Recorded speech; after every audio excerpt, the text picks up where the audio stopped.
How you liking Bali, man?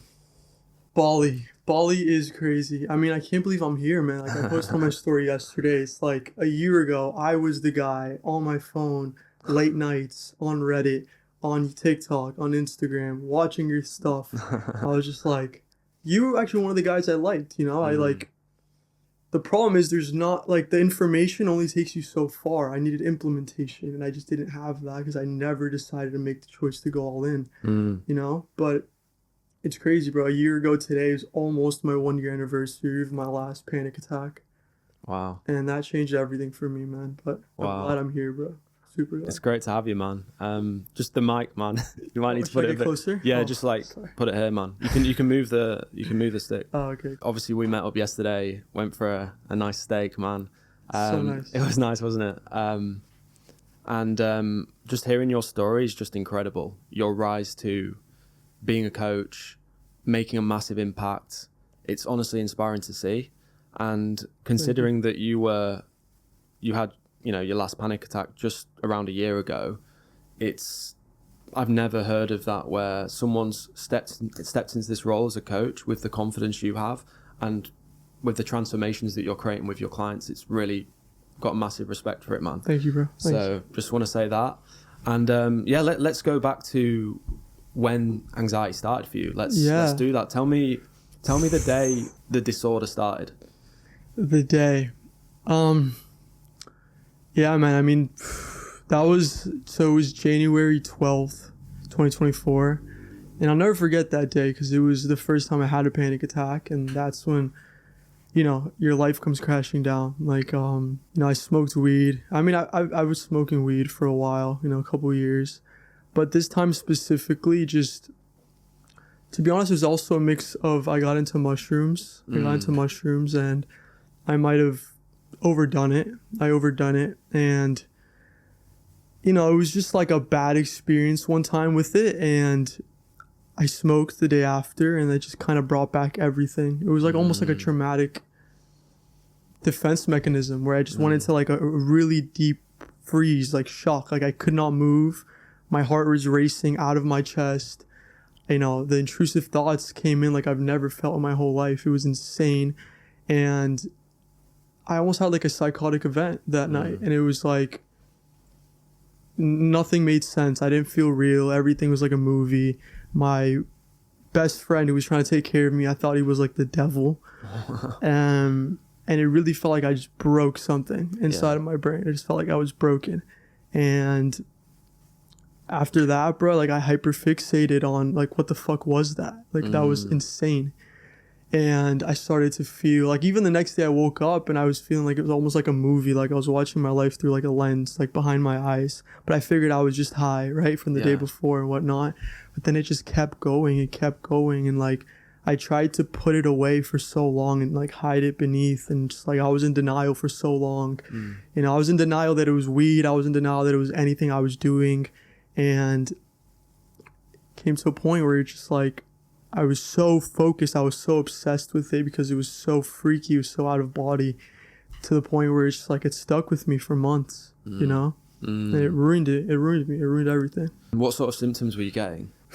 Bro, like everything, especially like all the DPDR symptoms, like feeling like you're not real, feeling like your environment's not real, your family's not real, your friends aren't real, like you're a ghost. Like I remember feeling like genuinely like I could phase through a wall or someone could like walk through me. That's how empty it was inside. And it just doesn't make any sense to a normal person. But yeah, man, it just like feeling like, again, like I was living behind my eyes and I was watching all of this play out in front of me and I was just like on autopilot. Feeling like I was like up here, like watching my life from up here. The anxiety that came with that, just like being so scared, so scared, man. And the intrusive thoughts killed me. The existential thoughts killed me. That was another one. Like I would say my top 3 symptoms were the existential thoughts. I really thought I was going through like an existential crisis, like questioning everything about myself, my body, my eyes, the clouds, the sky, my friends, my family, my existence, what the fuck we're doing here, like in this, whatever this is. And it was, nothing made sense. My vision, the visual symptoms were really strong. Just like feeling like everything was like staticky, like a TV. Yeah. Um, Yeah. Did you get floaters? Floaters, another Yeah, yeah. one. Floaters, just like, and I came to find out that's just your eyes being really hyper vigilant. Yeah. So it starts to like pick things apart in your vision. Yeah. I remember feeling like my vision was like flat, like 2D, like it was just like a wall, like no depth to it, nothing. When I was driving, like the cars just didn't seem like they were. I didn't know if they were close or they weren't. So many more, just like obsessive thinking too, just like the OCD side of things too. Just it can go on forever, man. The physical symptoms, feeling like your heart palpitations, hands sweating, like dizziness, Yeah. lightheadedness, everything. Did you get many panic attacks? I didn't get like too many. I had about 4 Yeah. major ones. Wow. Like major ones. Not many. Not that many, but Yeah. 4 like really, really like it's over for me. Wow. Yeah, what about yourself? Yeah. We've had a similar experience in terms of when the anxiety started, because I was at university. I was in my first year. Same. Yeah, there you go. Same. First year. I feel like I spoke to a lot of people. I've worked with a lot of people, and it's not uncommon for people to develop an anxiety disorder in their first year of university, because what happens is they go to university, they've got this newfound freedom, and they're like, oh, I get to go and get drunk every night. I get to smoke weed. I get to take mushrooms in your case, and just live this crazy lifestyle with no structure and no routine. And that was me, man. I was just out there partying loads, smoking weed loads, Same. eating crap food, you name it, right? Same. And it's crazy because you don't, in that moment, you're living life, right? Yeah, In yeah. your head, it's just like, man, like this is great. Like, and when you do have that first panic attack, you never think to yourself like, bro, I was living like an idiot. Like, what the hell was I doing? And you always like, for me, I would always reminisce like, man, my life was perfect. I was having fun. A lot of my clients have struggles with like, they like almost idolize their past life, yeah. but they don't realize their past life is what caused this. And in your head, it's like, oh, that was the dream. When in reality, that wasn't the dream. You know, you were normal, you felt fine, but you're living like an idiot. You were living like a loser. And that's how I was living. You know, man, like waking up at 1 p.m., like going to sleep so late, smoking every night, like going to parties, like drinking, you know. A lot of people don't live to that extent, like to how we did. But even just the not having passion, just like being lazy overall, that can really affect your subconscious. And you never would think that that's the case, you know? Yeah, 100%. People are lacking purpose in university. They don't go for the course a lot of the time. They go for the freedom. They go for the lifestyle. And yeah, that's what, I didn't really enjoy my course, so I just got fucked up. And then there was one night where my friend thought it would be a great idea to bake a bunch of edibles. And I thought, oh, I don't want to do that. I'll have a few drinks. I'll have a few beers. And then he was, persuading me. He was like, Magnus, don't be a pussy. Come on, let's go back to my apartment. Let's take some edibles. I was like, okay, let's do it. Anyway, to cut a long story short, I took a bunch of edibles, a whole tray's worth. There was 2 trays. Was one tray, but there's 2 layers to the tray. My friends shared the first layer of the tray, and I had the second layer all to myself. And there was 5 other people who were sharing the first tray. And there was other people, right, having panic attacks for the first time, taking these edibles. I haven't actually said that before. There was 2 guys out of the 5 of us who were having panic attacks. Holy. So there was something in that weed It was strong that was as next hell. level. And especially because it was home baked and it was... You never know what's in that, man. Exactly. So I ended up taking the whole tray, and then I started getting really, really paranoid. I thought I lost my wallet. I was like, where's my wallet? One of you guys have taken my wallet. I was looking everywhere. And then that's when I had these existential thoughts for the first time in my life. The first time in my life I started thinking, oh my God, one day I'm going to die. One day I'm going to die. And that thought quickly spiraled into, it's going to be right now. It's right now. It's going to be right like, now. right now. I remember like texting my girlfriend, I texted my best friend, and I just like, it's over for me. Like, thank you for everything. But it's like, that's it. It's over. Yeah. I was almost going to text my mom, but I just didn't want it to get to that point. Man, I thought I was going to die. That was it. It's just like, I accepted my fate. And it's so weird how dark it was in my head. Like, my inner monologue switched so quick to like, this was always going to happen. Like, it was like almost I was being possessed. It was almost like this this entity telling me like this was always going to be happen. Like, what did you think? Like, this was your life. Like, and it's like nothing made sense. My memories didn't make sense. And just like, I thought I was broken, man, you know, and like the delusions, like thinking my best friend in college was like the devil, like trying to, I genuinely, like he was taking care of me and I genuinely thought like he was going to do something to me. I was thinking about ways to escape, possibly kill him. Like, it was crazy. Like, fuck, man. Wow, that is next level. I didn't have that, to be honest. I was paranoid, but I didn't have those sort of demonic thoughts. So I can't imagine how traumatizing that was for you, because for me it was extremely traumatizing, and that's why I'm able to relate and empathize with what you went through.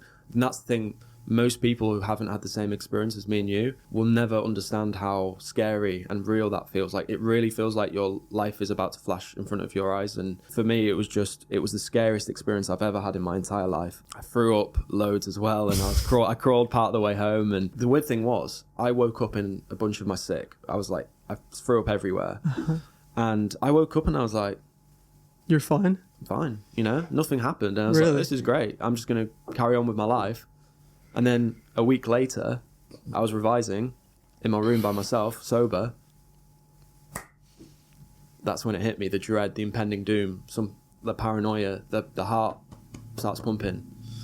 That's when it hit me. And that's when I hyperfixated. And that's what you said there, is the disorder isn't triggered by your symptoms, it's triggered by your response to the symptoms. Boom. It's triggered by your hyperfixation. So true. Because every single person, like, take the day I took the edibles, there was 2 other people having panic attacks.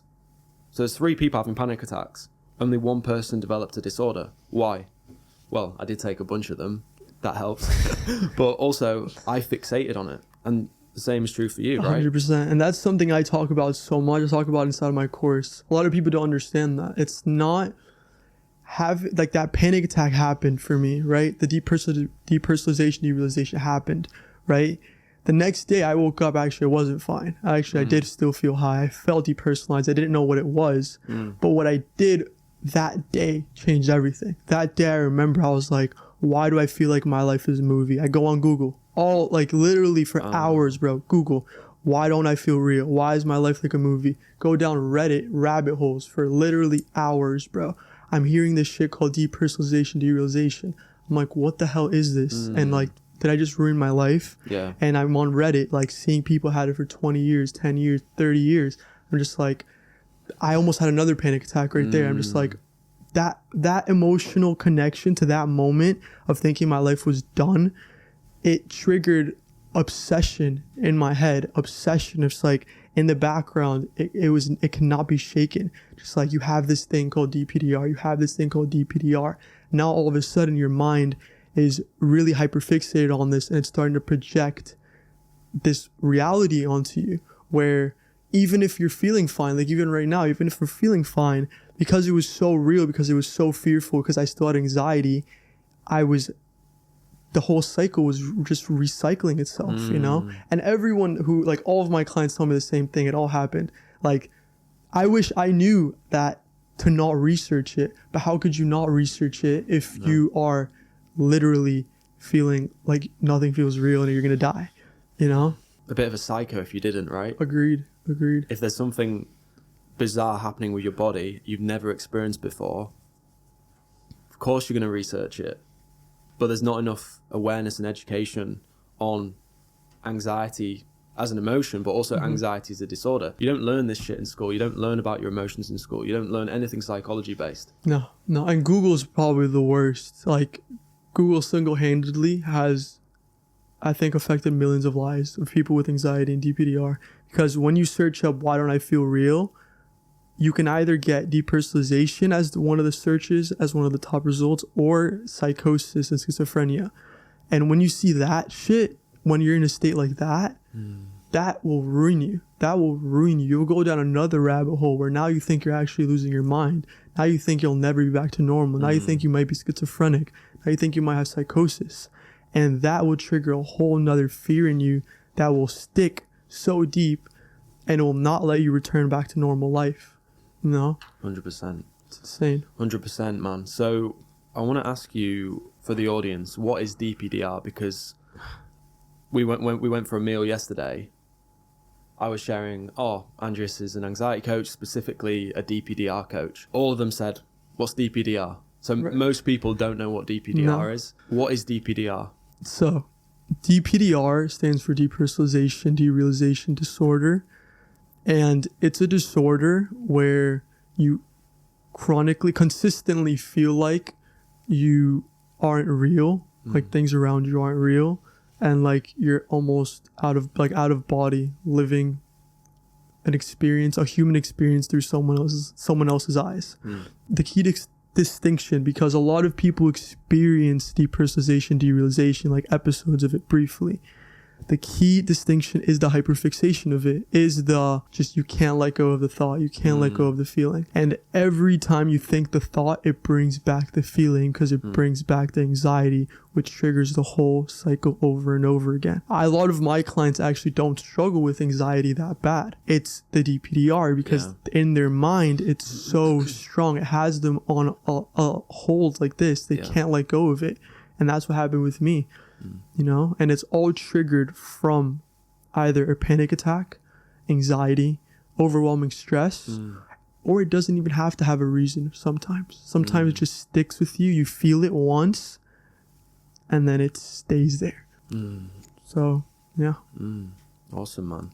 And what about yourself? Like, what symptoms did you go through specifically? Yeah, I went through a lot of symptoms. I experienced DPDR. I told you yesterday that when the panic attacks, so the first thing for me, it was panic attacks. I was getting these daily panic attacks, sometimes up to 3 times a day, which is just insane. That would be heart palpitations, adrenaline surges, DPDR. I'd go outside and I'd feel completely disconnected from the world. I'd feel like my head was on a stick above my body. I felt like I wasn't attached to my body. Yeah. And I'd walk around and have these existential thoughts. What's the meaning of life?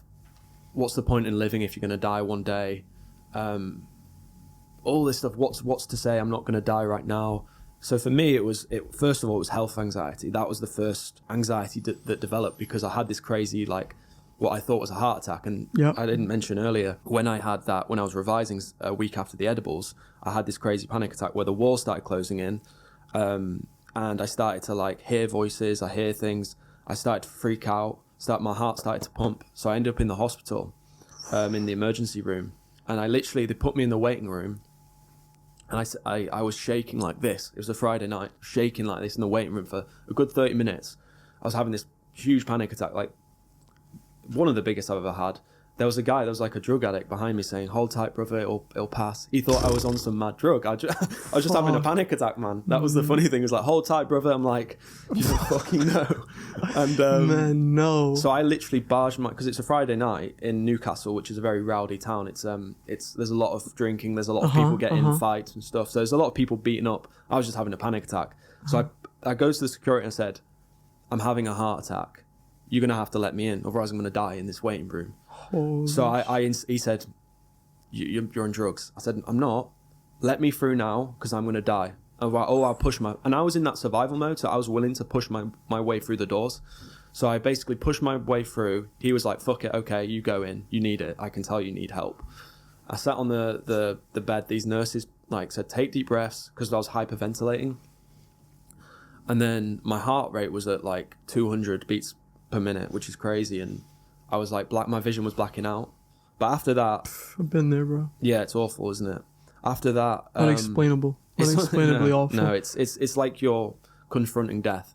That's how it feels. That's exactly what it's like. You're literally like face to face with death. You know, and it's funny because a lot of people don't believe the severity of what we went through, right? Because we're chilling now, we're in Bali on a podcast, and they see us living our lives.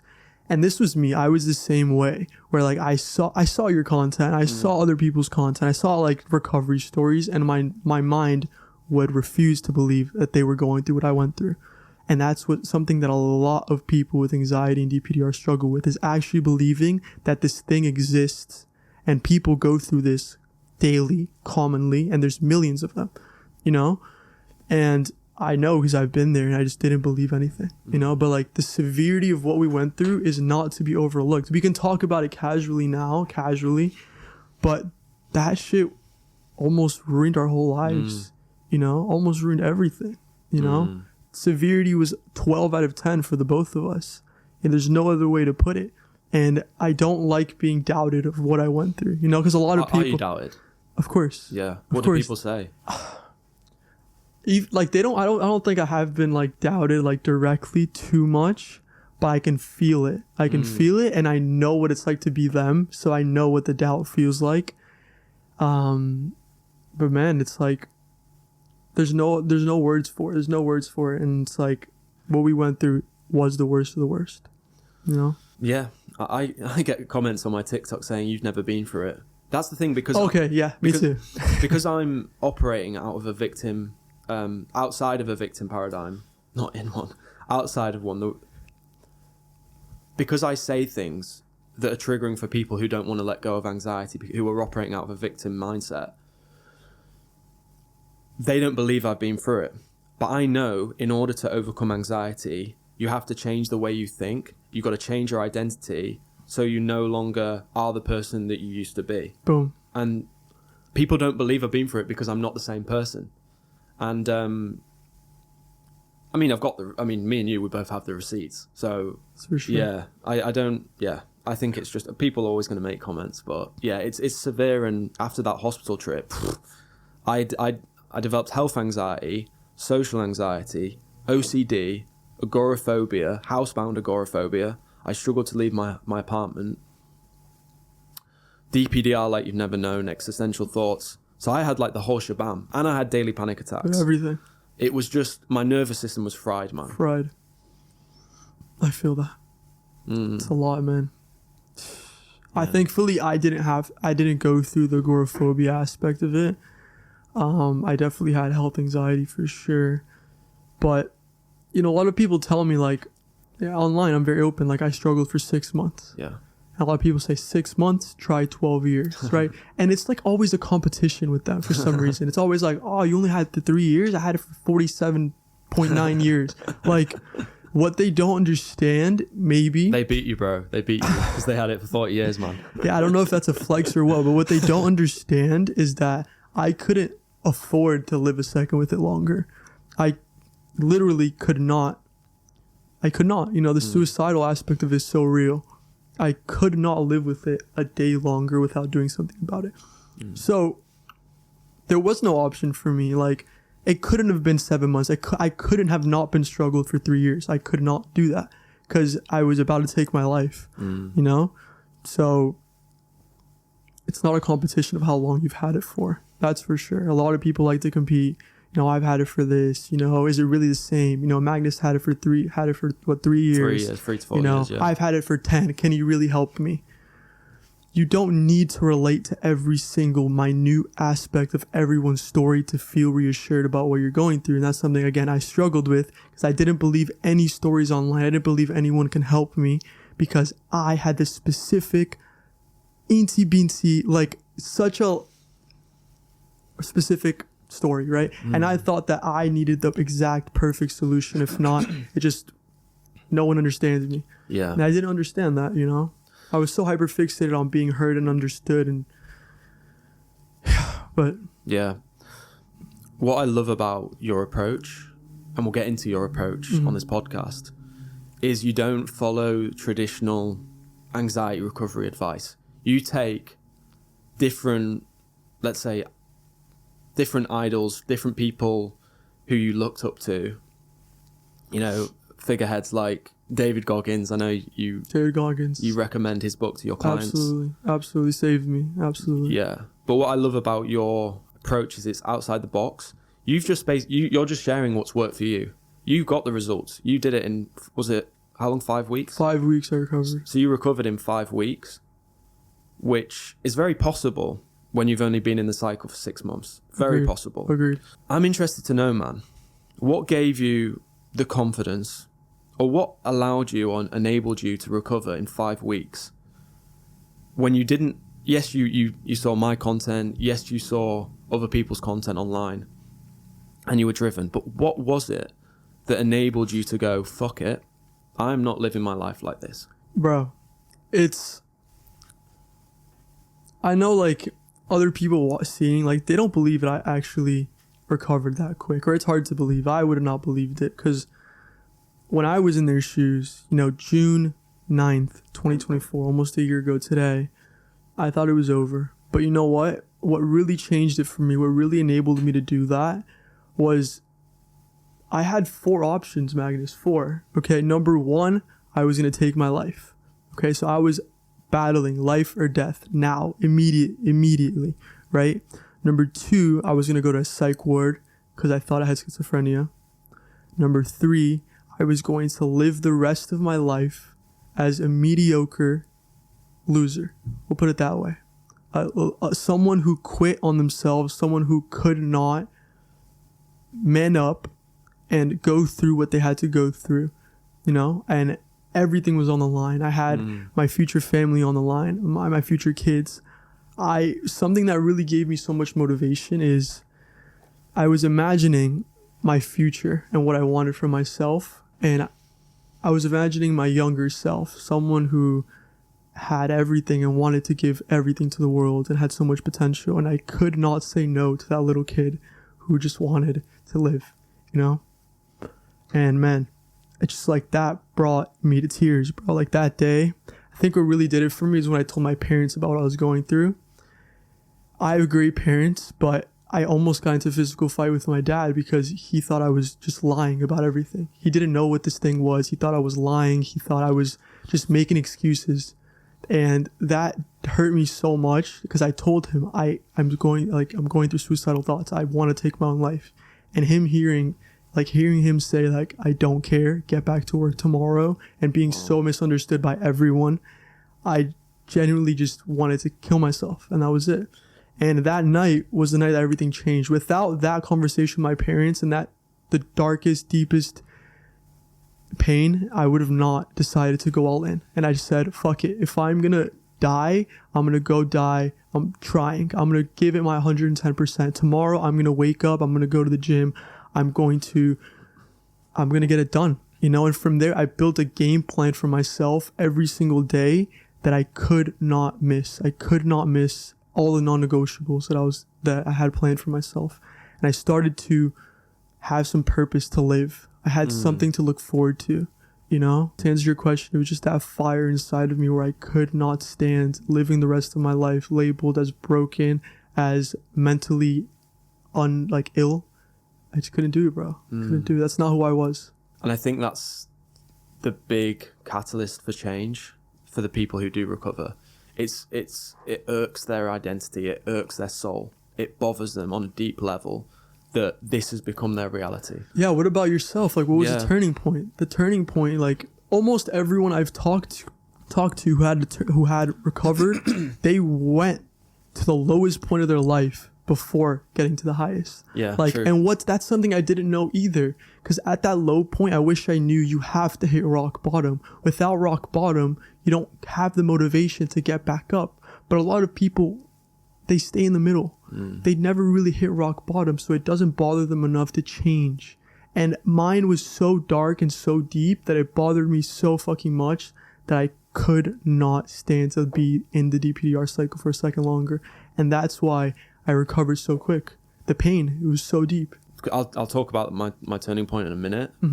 I just want to say that it's no wonder that you recovered the way you recovered, because when you take it personally and when you say to yourself, I'm not that fucking person, I'm not someone who stays stuck in this position, I'm not a person who settles for a life of restriction, of symptoms, that's when you recover, man. Because too many people are happy and comfortable to be in the cycle. It's probably going to trigger a lot of people right now. I hope it does. Yeah, because agreed. You're not gonna trigger people to change by going, oh, it's okay, just stay where you are. It's okay. Here's a coping mechanism. You're not gonna change anyone, man. So you recovered because you said to yourself, this is not who I am, and because you shifted you didn't even shift your identity, because your identity was that person before. But because that was your identity, that determined the actions you took. That's what determined the fire you had inside you. so many people have an identity of, I'm an anxious person. So that's why they don't talk recover. about that. You can talk about that. I So, yeah. 100% agree.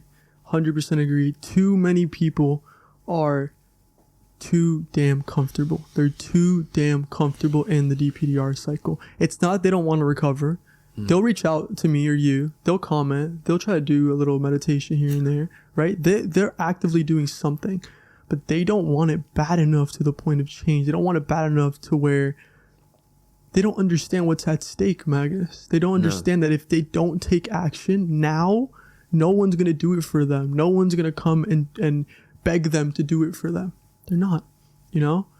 And it bothers me. It bothers me so much that some people don't want it bad enough because they talk. They want to do this. They want to do this. And their actions don't reflect it. Yeah. You know, how could you go through what I went through and not think enough is enough? You know, a lot of people don't also understand that if they don't take action, they're going to live the rest of their life with this. You know, it's that simple. The longer you wait, the harder it is to overcome it because you've been settling. Yeah, man. I couldn't agree more. And you're right. People don't want it bad enough. They don't want it bad enough because when you decide you're going to recover, you will recover. When you decide that you're going to do everything it takes to recover, you're not going to let any obstacle get in the way. You're not going to let any excuse get in the way. You're going to draw a line in the sand and say to yourself, no more safety behaviors, no more reassurance, no more scrolling on TikTok. No more excuses. No more excuses. No more feeling sorry for myself. Let's fucking go. Then you're going to recover. That's it. And that was the turning point for me. There was a few, I'm just thinking, there wasn't really one moment that changed my life. There was a few moments that changed my life. There was one that I always talk about, that I remember. I was on a driving lesson with my instructor. And man, I was having, like, every driving lesson, I would have panic attacks. But I wouldn't show it to my instructor because I was so ashamed of the anxiety. So there was one time I was driving. I think I was like 15 minutes into the drive. And this massive, massive panic attack came on. Like, huge, bro. It was like, bam, bam, bam, bam, bam, bam, bam, bam, bam. And then I said to myself, I'm going to have to pull over. Like, there's no way I can. And the DPDR kicked in. The DPDR while driving, bro. It's the worst, man. But I was driving and I was like, I'm going to have to pull over. And then the last 2 to 3 years were just like replaying in my mind. Of all the times I decided to check my pulse, all the times I decided to call the helpline with the doctors, have I got an illness? All the times I went to the hospital, all the times I decided to avoid a social event, all the times I avoided a driving lesson. And I said to myself, I'm not fucking pulling over. I'm not fucking doing it. And you're going to have to kill me. You're going to have to kill me at this wheel right now because I'm sick of giving in to the anxiety. I'm sick of it. So that's what happened. I buckled up. I grabbed the wheel and I said to myself, you've got another 1.5 hours here of driving lesson. So I did 2-hour lessons. I'm fucking driving or I'm going out on a stretcher. And that was the moment where the anxiety got more intense because I was going against the grain. But then what happened was I didn't die. I didn't die. I was driving. You showed yourself what's possible. I showed myself it was possible. And then I realized I don't have to do a safety behavior again. And I made a promise to myself. No more checking your pulse. No more avoiding. No more stopping. And that was a moment in my journey where that was the beginning of the end because I wasn't giving myself excuses to avoid, to do safety behaviors. Man. That was the turning point. That's deep, bro. Very similar with me, bro. Like June 3rd, 2024, almost a year ago, my last Damn, you got panic the attack. dates. Bro, yeah. Like, that was my last panic attack, man. And that night, I promised myself, to give you some context, I was in denial for months. While I had DPDR, for whatever reason, I still decided to smoke here and there. I wanted to prove to myself that wasn't the cause. I wanted to prove to myself that I'm bigger than that. And it's not the right way to go about it, man. Because when you're in that state, there's only so much that you can do, man. Like that the weed is gonna trigger things again. And whatever. I smoked with my friend a little bit, and bro, and this is a kid that I didn't even like. He didn't know what I was going through, right? Smoked a little bit. We were watching like the Lego movie. All of a sudden, bro. By the way, I love Lego. I have loads of Lego, bro. I love that. The Lego movie started to seem really fucking odd. Like I was talking to my friend. He was asking me something about the future, about something. And I was like, man, what the fuck is he talking about? What am I doing here? Where am I? And the panic attack hit, and I'm just like, bro, give me a second. Like, I just can't talk right now. And then he was like, okay, no worries. And then whatever. I'm just like, man, I have to go. I don't know how the hell I drove. It was only like 15 minutes. Thankfully, I drove back in my house, and I just stood there. I was in my driveway for about an hour, just crying. And I was looking at myself in the rearview mirror, and I was like, I was so empty, I was so broken, I was so lost, I was so hopeless, and I promised myself that day I was never going to have a panic attack ever again. It was never going to happen again. And that was the only thing that got me out of that car, back to my house, and back into my bed. Just, I refused. I keep telling, I just refused to live that life. I refused to live with this shit. I could not stand it, bro. I could not stand it, you know? But Magnus, in your, like, if you had to put it into like not a sentence, but like a couple minutes, I guess, how do you overcome anxiety? You know? You need to change the story you're telling yourself. If you're telling yourself, I can't heal, you're not going to heal. Boom. If you're telling yourself, I can't get in the car, you're not going to get in the car. Or you're going to create a lot of resistance when you're doing it, when you're in the car. So the first thing to do is you need to stop telling yourself the limiting stories. That's the first thing. The second thing is you need to expose yourself to the anxiety relentlessly, all the time, every single day, no excuses. So it's simple. Tell yourself a new story, remove the limiting stories you're telling yourself, and get proof that you are the person who can handle anxiety. Boom. Get proof that you are the person who is resilient, who doesn't shy away from anything, and then you'll overcome it. It's that simple. Need the proof. You need the proof. Affirmations in the mirror are great. Mm-hmm. Okay, helps rewire your brain. But what actually rewires your brain permanently is proof. Because if you're saying, I can climb a mountain, but you don't actually climb the mountain, it's just words. Just words. You need to show yourself it's possible. Mm-hmm. You know, and I work a lot with the brain, the subconscious mind, breaking those self-limiting beliefs, changing your habits, changing your actions. And like everything you said was right, you know? I mean, I deal with more of the DPDR side of things, but even then, like, you know, in my case, like for my clients, how do you overcome DPDR? First of all, I want to say it's not as complicated as it seems, you know? When you're in it, you feel like it's mission impossible. There's no fucking way you can overcome this. And the truth is that you're only a couple weeks or a couple months away. You know, with my help, of course, we can get you there faster, but every single person on this planet can overcome it. They first need to decide that enough is enough. That's number one. They need to get to the point where enough is fucking enough. It burns their soul so much to the point that it's not about how they're going to get there. It's they're going to get there. And that's what happened with me. I didn't fucking know anything. I didn't know what I was going to do. I didn't know how to overcome it. I just said, I'm going to figure out. That's it. I didn't have a choice. So that's number one, getting yourself to the point of I will do this. And you have to be delusional enough to believe that it's possible. Not from the beginning, because I didn't believe it was possible, mind you. But as soon as I took the first step, I was like, I can do this, man. As soon as you show your nervous system some stability, some predictability, something that you can do it starts to latch onto it, you know? So the absolute first thing I would say is that. From there, I would say, make a list for yourself, 5 to 10 things that you're going to get done every single day. Simple things. They don't have to be climbing a mountain.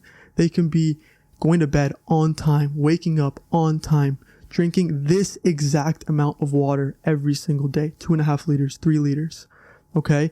tracking your food is another one for me that I like to do with my clients, because first of all, it takes your mind off of everything you're going through, but also gets you very precise about everything. When your nervous system feels like, wow, this guy's got everything under control, like he controls every controllable aspect of his life, it's going to start trusting you again. And that's another big thing people don't understand. A dysregulated nervous system is just a nervous system who does not trust you.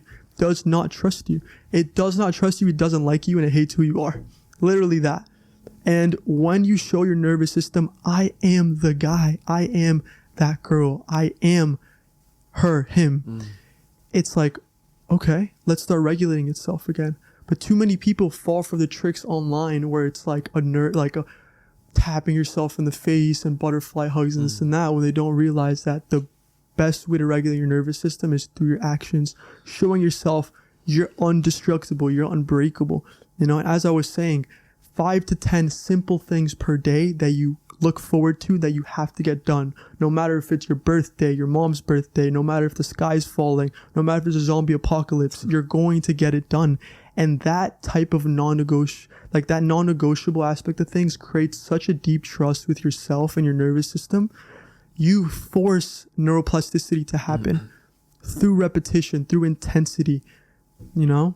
And soon enough, you're going to be so involved in becoming the best version of yourself and becoming that higher self, is what I like to call it, the higher self. The version of yourself you always knew you could become, but you never tapped into it because you never gave it 100%.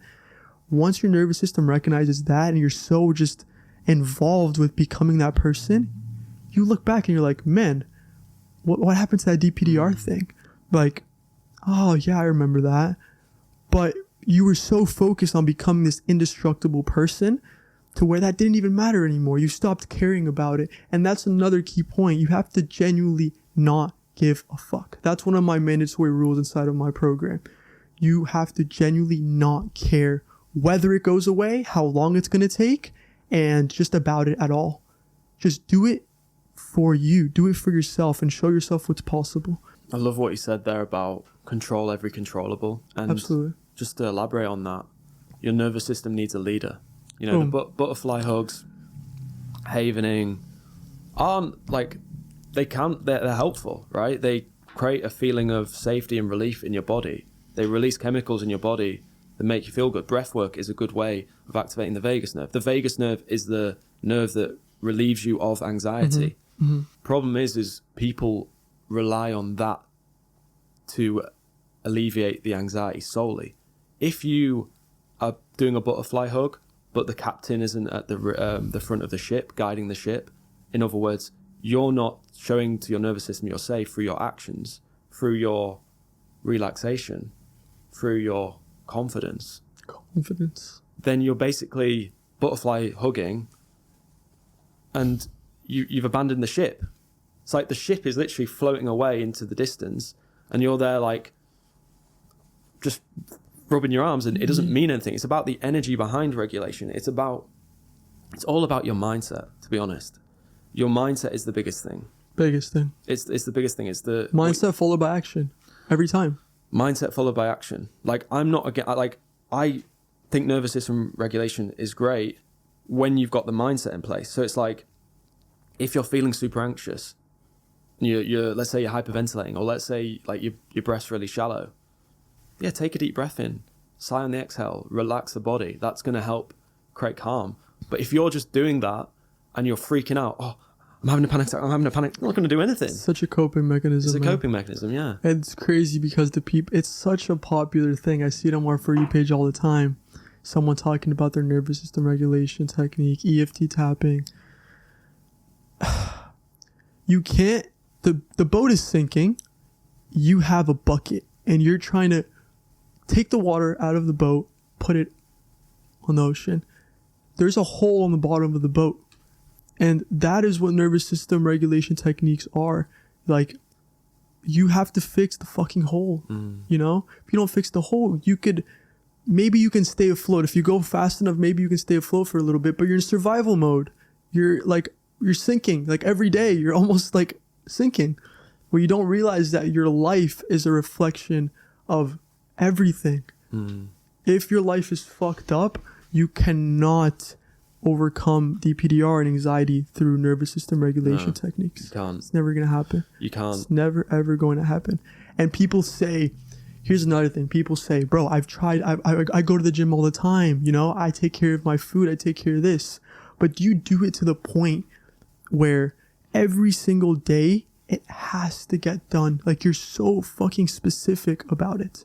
No. And that's the truth, because I've been there too. I was also that guy that said, like, bro, I'm going to the gym. Like, I was going to work still. You know, even though it's terrible. It's another story. But whatever, I was still doing those things. And I never took it to the extreme. Yeah. And that's what you need. You need to take it to the extreme. You need to take it to the extreme. Especially if you want to overcome it. Like, I didn't get here by osmosis. I didn't get here by praying. I didn't get here by thinking that one day something was going to happen that was just going to click for me. I had to fucking do it extreme. Yeah. You know? 100%. And I want to touch on that in a moment with being extreme with recovery, because it's an important point. What I think just to comment on the nervous system as well. Your nervous system is always watching how you respond to symptoms and thoughts and everything in life. Always. Your subconscious is always watching you. Always. Yeah, so what you think doesn't matters. Exactly. Yeah, exactly. So if you're walking into a room and you're slouching forward and you're telling yourself that you can't handle anxiety, your nervous system's listening to that. You're basically coding your nervous system to freak out. You're programming. Exactly. And people don't realize this, is that when you change the coding, when you start telling yourself a new story, even if it feels delusional, which it does at first, I'm safe. I can handle whatever comes my way. If that feels like a complete false story, doesn't matter. Your brain doesn't distinguish between what's real and what's in your imagination. It's all in your imagination. So what I'd say to people here is, you need to tell yourself a new story. I'm a master of anxiety. Start telling yourself that you're a master of anxiety. Start saying that you can handle anything that comes your way. Mm-hmm. Start saying that you're a confident person. Mm-hmm. And just act as if you've already recovered. Boom. Like, relax your body. Like, how would the recovered version of myself act? Okay, they walk around. I own this room. This is my room. Bang. You know, what would my workout regimen be? I'd work out regularly. Like a beast. I drink water all the time. I'd eat clean food. Every time I had a fear, I'd go towards it. I'd shake someone's hand. Whatever it is. So that's the biggest thing. Act like the person you want to become. Exactly. It's authenticity. The best nervous system hack is authenticity. Just being yourself, stepping into the confident version of yourself. That is the best nervous system hack, because when you're being yourself and when you're in alignment with the life you want to live, there's no room for fear. Fear is a sign of misalignment. And fear is a sign of misalignment. It is. That's exactly what I say. Anxiety is a misalignment. Yeah. That's it. It is. And that's, you know, if you want to go from a spiritual perspective, I believe that the reason I had panic attacks was a wake-up call. It was an awakening. It was... So do I. The universe or God's way of saying, Magnus, you're not destined to be a loser. So what I'm going to do is I'm going to kick you up the arse. I'm going to give you the worst panic attack you could ever imagine. Man. Yeah. It's crazy how similar we think and how similar we experienced it. Like, I would have never thought it. And like, that's exactly what I believe.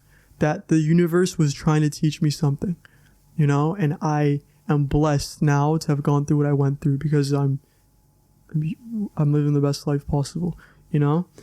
And you said something earlier, you know, I want to talk about like rewiring your brain, your nervous system, right? A lot of people get it wrong. Okay.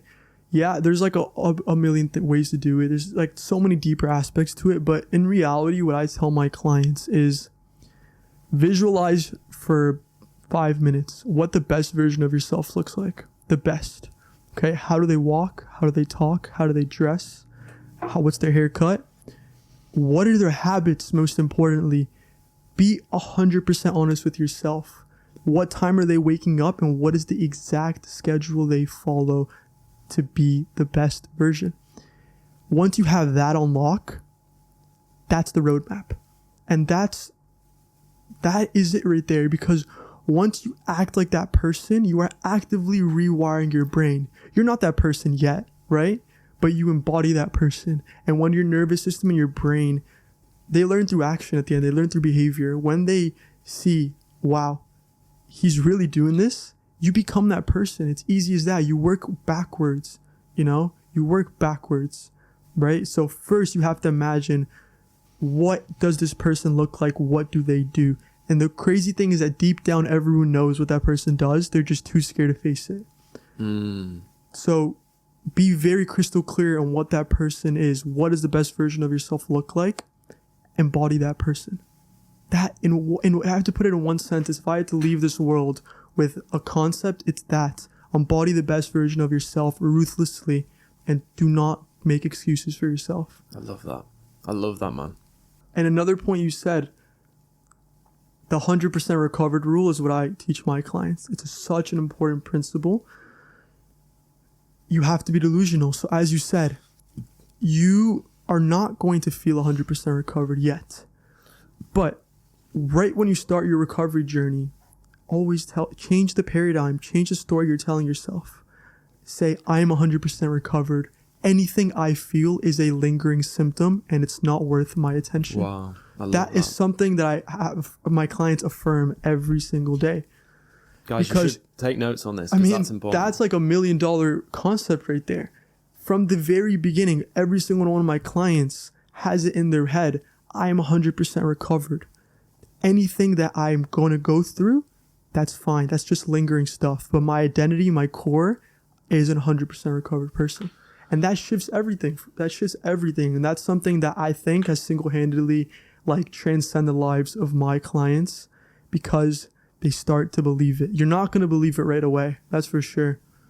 But through confirmation bias, slowly but surely, you're going to start going to the gym. You're going to be like, damn, okay, I went to the gym today. Damn, okay, I ate good today. Damn, I went on a run today. And if you tell yourself 100% recovered, your brain starts to rewire itself to match that description. And the same works opposite. If you always tell yourself, I'm sick, I'm anxious, I have DPDR, I'm schizophrenic, your brain is so powerful that it will start to match that description. I remember when I had these fears of going schizophrenic, it was so strong on me that my brain was looking for evidence to make that statement be true. I remember even little things, I would see a flash or something, something normal in your vision. Yeah. And my brain would be like, fuck, I knew it. That's evidence to support my claim. And that's what confirmation bias does.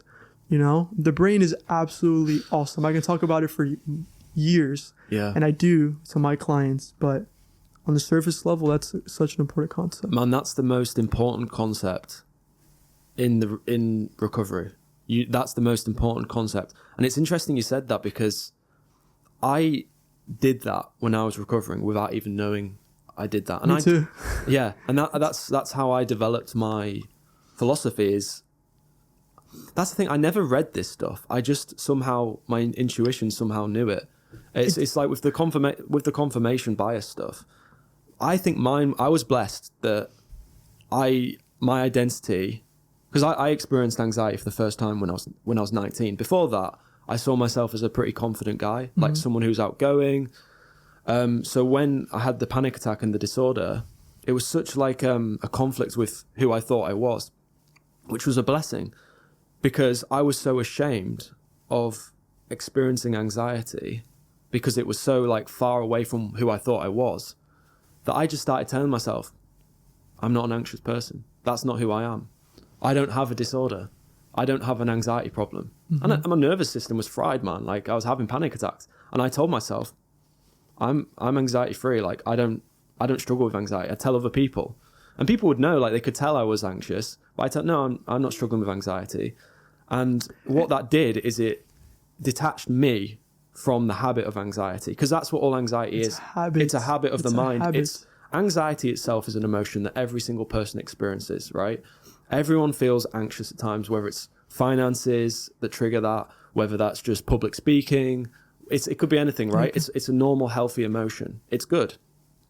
Like we talked about earlier, when you hyperfixate on it, when your nervous system goes into that, when it reaches its stress capacity and it's I can't deal with this anymore, your mind then fixates on the symptoms, and that's when it becomes a disorder. So what people do is they say, this is who I am. I'm an anxious person. I'll never recover.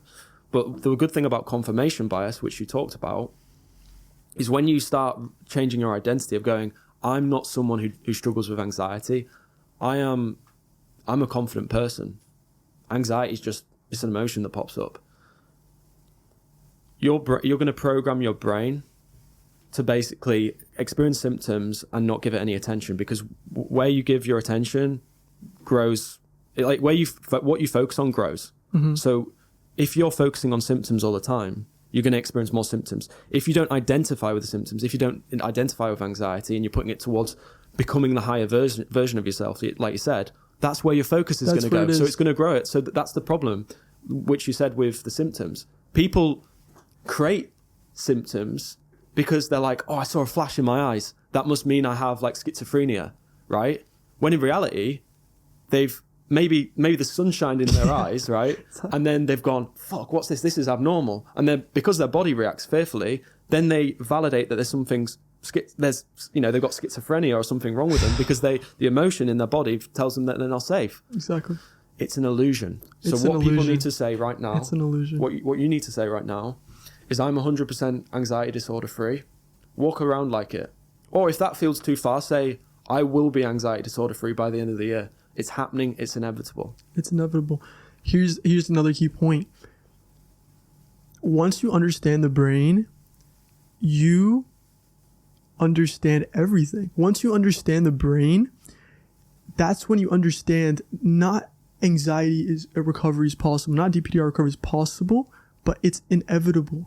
Once you understand how the brain's primary functions work, number one, the brain's primary function is to receive and process information. That's how the brain is structured to work, right? Okay, so let's think about that. All my brain is doing is absorbing all the information, everything, okay? Now, let me control what information is going inside of my brain. Once you control what information is going inside of your brain, you create a different reality. That's it. It's not a theory. It's a law. It's proven. That is the brain's function. That's what it does, right? So I teach my clients, you have to control every aspect of your life because that is how the brain rewires itself, you know? And I give like some crazy examples too, where I was like, if I threw you in the middle of the Amazon rainforest, you are going to have to learn how to survive there, right? You're going to learn a different language. You're going to walk differently. You're going to talk differently. You're going to be able to hunt. You're probably going to be a different personality, right? But you're still the same person. You're still born the same person. It's just your brain learned what it had to based on its environment, based on the information that it was given. That's how every brain in this whole world works, right? So if the forefront of your brain is always anxiety, DPDR, I'm going through this, I'm going through this, I'm going through this, you're focusing on that. And Tony Robbins said this. He said, we don't experience life, we experience a life we focus on. I was going to say that quote as well. That's it. Yeah. So if that's what's going on in your brain, that's what you're going to experience, you know? And I use a very specific example in my course. It's called, I call it 90-10. So it's like a circle. When you're going through DPDR, 90% of the circle is filled with DPDR. That's it. It's all you can think about. Anxiety, it's all you can think about. 10% is left for sleep, eat, I need to go to work, I need to talk to Magnus. But when you start focusing on different things and you start telling yourself, all right, tomorrow I'm going to the gym, I'm drinking this water, I'm going to bed on time, I'm going to work, whatever the case might be, slowly but surely you start replacing that 90% with different things. Little by little, it starts to become 80-20, then 70-30. And before you know it, it's 50-50. You have your life going on, you're involved in it, and DPDR is in the background. But slowly but surely, you're pushing information to your brain to force it to focus on something different, to rewire itself. And that's what happens with me. That's what happens with all my clients. At a certain point, you're at like 100% your life, and you forget about DPDR. And I relate DPDR recovery to like an ex, like breaking up with your ex. I say this all the time. This is one of the best examples, right?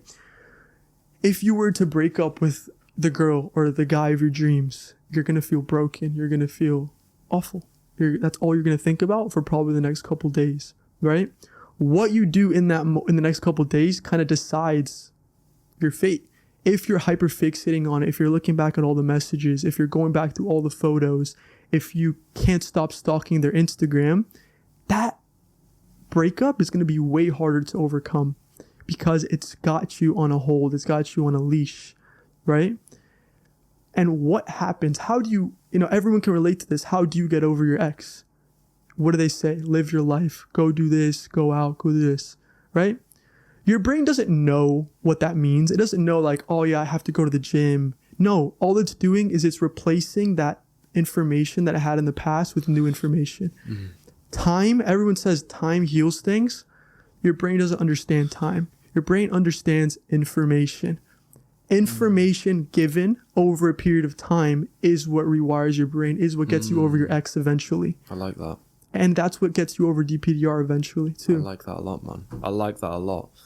And I want to add to that. There's this model that I learned. It's called NLP communication model, and it's basically shows you how beliefs or how your life is determined.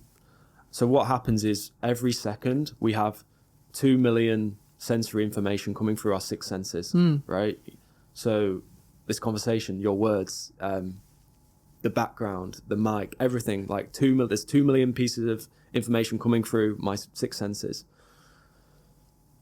The brain can't filter in 2 million pieces of information every second. That's too much for the brain. Too much. So it filters it. Our brains are natural filters. And it filters what we see depending on our beliefs, depending on our habits, depending on our paradigm, right? So like Tony Robbins said, we only have one life and it's the life you focus on. Like when the science of that is that our brain, through what is called the RAS, the reticular activating system, filters out information depending on what our beliefs are. So I'll give you an example. If you believe that you can't heal anxiety, every time you see someone who's recovered from anxiety, like me and you, they're just not going to pay attention to us. They're not going to listen to our stories because their brain will naturally just delete it. The brain will delete, distort, and generalize information according to the filters through our beliefs.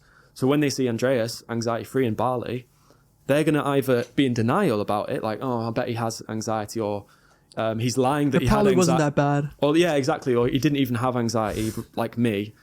They'll tell themselves a victim story because their beliefs are in a victim state. So what happens there? When the brain filters that information through, the 2 million piece of information, digests it and deletes information according to the belief, the information they actually receive, it's impossible, I'm not paying attention to Andreas' recovery story because it's not possible, that's their belief. That then changes their state. That then puts them in a victim state, a fearful state, a worrisome state. What does that do? That means that they're crippled in anxiety. They're not taking action. They're not going to the gym. They're not exposing themselves to new situations. They're not working a job. They're not getting in the car. And what does that do? That confirms that they can't... Confirms it. It confirms that they can't handle anxiety and that they can't get their lives back. And what does that do? It filters in the sensory information again, which then it's this vicious cycle. Vicious. So what you need to do is you need to start being delusional. You need to start saying to yourself, anxiety recovery is completely inevitable. I will be anxiety free in the next 2 months and I'm making it happen. And it's a fucking decision. This is what people don't understand. It's a decision. It's a line in the sand moment. I will be anxiety free. I will do everything it takes. That's all it is. It's a decision. People go, I hope. I hear, I hope. And I just want to knock them out, bro. Honestly, when I hear I hope. Way. My clients are not allowed to say I hope, try, or probably. Everything has to be decisive. You cannot say words that aren't decisive. Probably, maybe. Like, I call them out right away. Like, they're like, oh yeah, I'm probably going to go to the park later. Probably? What the fuck does that mean? What is that? Go to the park. If you say you're going to do something, go and do it. That's it. I'm going to try and go to the gym. Try and go to the gym. How do you try and go to the gym? You go to the gym or you don't go to the gym. This is what people with the majority of people with anxiety have a terrible mindset, but it's not who you are. And that's what people need to know. Just because you have a terrible mindset right now doesn't mean you can't change it. No, and that's the thing. A lot of people think they're stuck. Your brain is infinitely programmable. It can reprogram itself to anything you desire. You are the author of the book. Write the book. Rewrite the book. You don't have to maybe you don't have an eraser on hand, but you can start rewriting a different story. And after a while, your brain is going to believe it. You are going to become that person. You know, the person I am today, I wasn't this person when I had DPDR. I was a pussy. I was a victim. I was lazy. I was indecisive. I had nothing. And I had to literally build someone who didn't quite exist, but I knew was deep down inside. And I made it happen. And that's something that Goggins taught me so much. David Goggins. You know, he was 300 pounds. He had a dream of going to the Marines. He had like 6 months to lose 180 pounds or something like that, 150 pounds. Become a Marine. The guy was working as a cockroach, like whatever it's called. He talks about this. I had to build someone who did not fucking exist. And I had to become that person and create that person every single day. And that's what I did. You know, I got myself out of that victim mindset. You know, and that's something we can talk about now if you want, the victim mindset of just like, there's a reason why in my content it's so much of mindset, because that's the first step. That's the first step. And a lot of people tell me like, oh, like, okay, how? But tell me how to do it. I can tell you how to do it, but it's obviously very personalized. Obviously depends on yourself. But the most important thing, I think the first step is to get out of that victim mindset. Yeah. Because I know what it's like to be comfortable in that victim mind. It's super comfortable. Like just people feeling bad for you, knowing that, I mean, my parents didn't feel bad for me, but I wanted them to feel bad for me so bad. I wanted someone to just coddle me like a baby. And it's the truth, man. And it makes you feel safe. But that's what ruins everyone. Being stuck, feeling sorry for themselves. I must be the only person going through this. I can't believe this is happening to me. Why me? Why me? Why me? No one understands me. No one has to fucking understand you. If you want to rewrite your story, you have to do it. You know, I had no one to understand me. No one. I didn't have a coach. Nothing. I just wanted it so fucking bad. I was not going to let anything stop me. My question is for you, if you did it alone, if you did it with just stepping into the highest version of yourself, why can't other people do it and not bother hiring you? Look, I empower every single person. They can't do it themselves. I did it myself. No coach, no therapist, no book other than Can't Hurt Me. No guidance, nothing. And the truth is that a lot of people can't get to themselves to the point of change. They can't. Because it takes so much. Like, it takes almost like like a superhuman level of wanting it to do it yourself. You know? I believe that anyone who's had it for under a year can do it themselves if they want it bad enough, if they create a plan for themselves and they stick it through the very end, no matter what happens, no matter what comes in their way, they can do it. For the people who've had a little bit longer, I believe it's very, very, very, very, very tough. I almost believe, like, I don't like to say things are impossible, but at a certain point, your brain gets used to it, and you need someone to tell you exactly what to do, how to do it, how to approach every single day. And most importantly, is an overlooked aspect, is how to respond in the tough times. The recovery process is not rainbows and flowers. It's very fucking tough. And that one tough moment you have, if you don't know how to respond to that moment, if you don't have a support system to tell you exactly what to do and what to think and how to respond, you could go right back to square one. And that's what a lot of people struggle with, is they see some progress and they go right back to it because they don't have, in my program, we have no setbacks. There's not a single person that's had a setback because I'm there to tell them exactly the next steps to do. You know, absolutely, people can do it themselves. But if you want someone to tell you, if you're done with the BS online, there's 100 different channels and it just overloads your brain. You don't do anything about it. If you want a direct way to recovery, a one-way ticket to recovery, direct, clear, then why not have a coach? You know, if you feel like you need some help and for some reason you can't do it yourself, That's fine. There's no shame in that. There's no shame in that. You know what I mean? Yeah. Reach out for help. Get the help you need. Do exactly what I say, what you say. I promise you're going to recover. There's no other way about it. You know, there's no other choice. Yeah. There's no other choice. Yeah, 100%. And I mean, I want to first off start off by saying you can recover even if you've been in it 30 years. I've had a client. He's called John. Shout out to John if he's watching this. He started struggling when he was around, I think, 20, 21, and he's now 52. And he's broken the cycle now. Boom. Like since with your help, it's taken a long time. It's since August he started, and then I'd say in the last month he's broken the cycle. He's driving like 4 hours with confidence and amazing.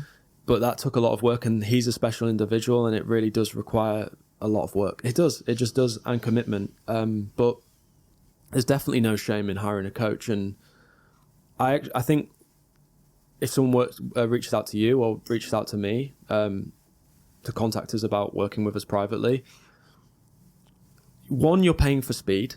You're paying for like someone to literally tell you exactly what you need to do. So you're not just taking all these bits of information online, piecing it together in a way you think's right. Because there's so much bullshit out there in the anxiety space.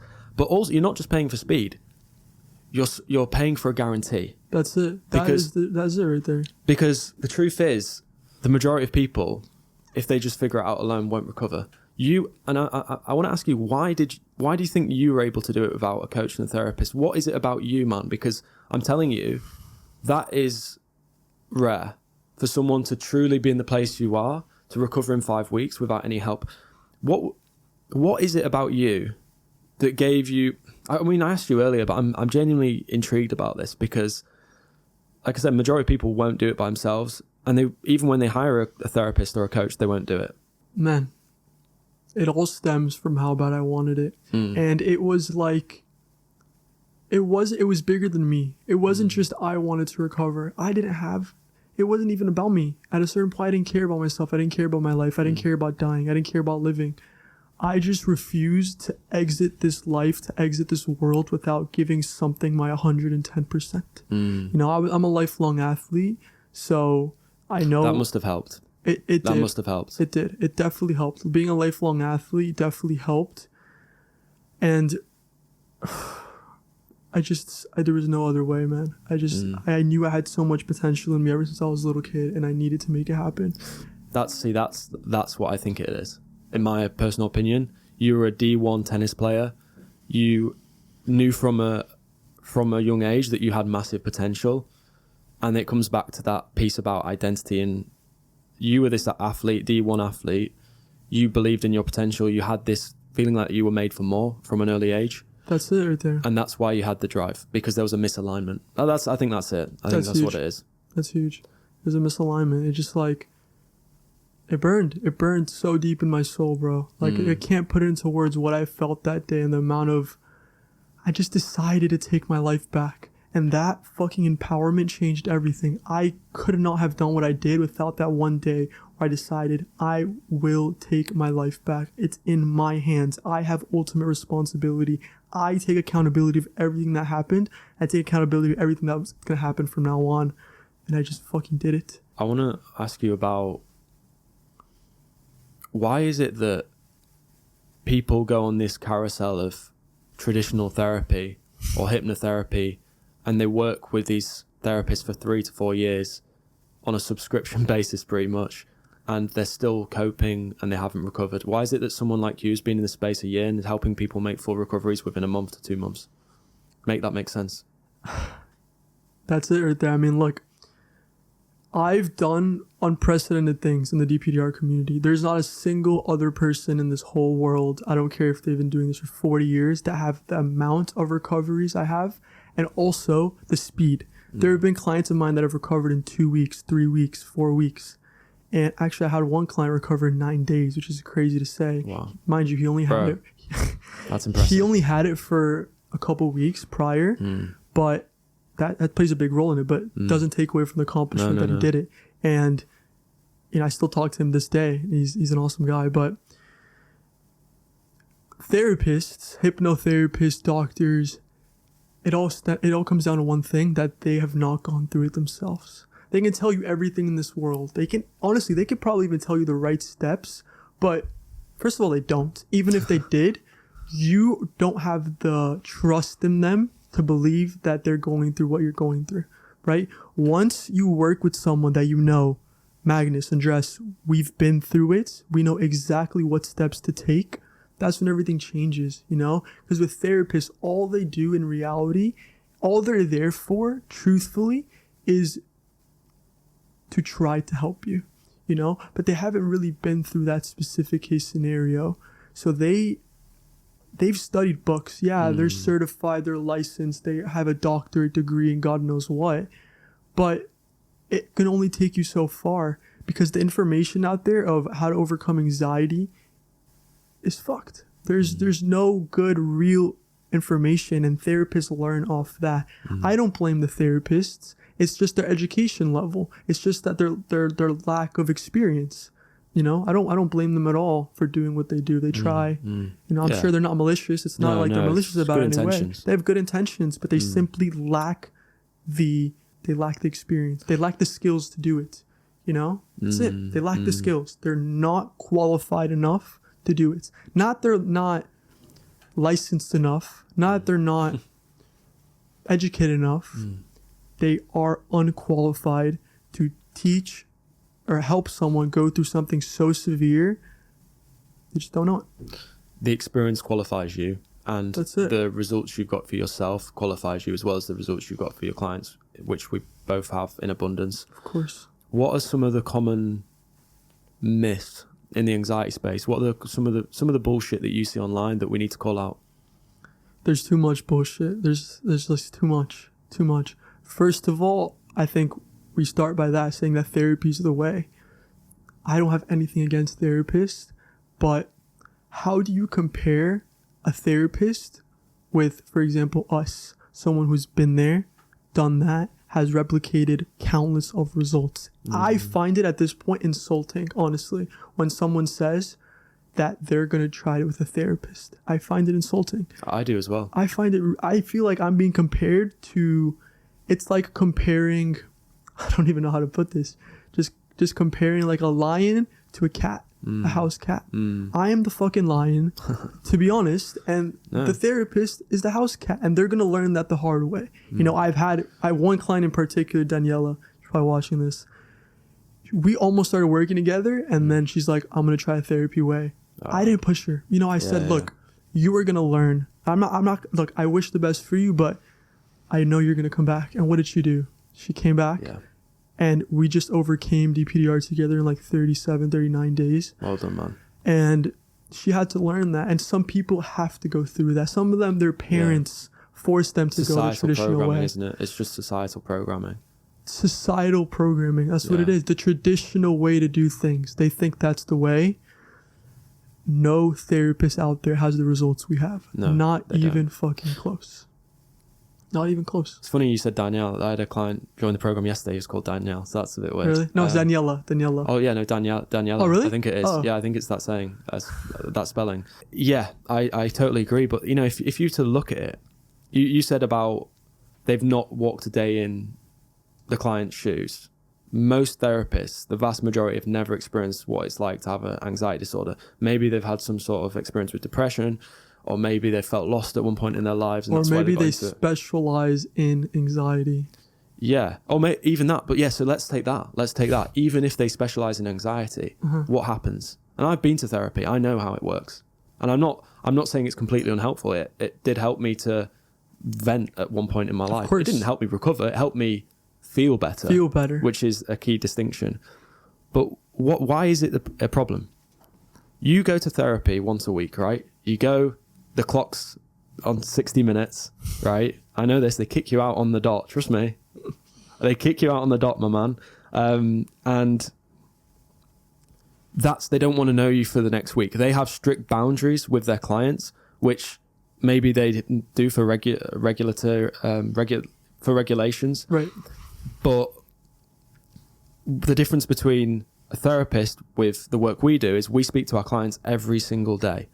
We make sure that every day they're making a step towards recovery. That's it. Every day I check with my clients, what are your intentions for today?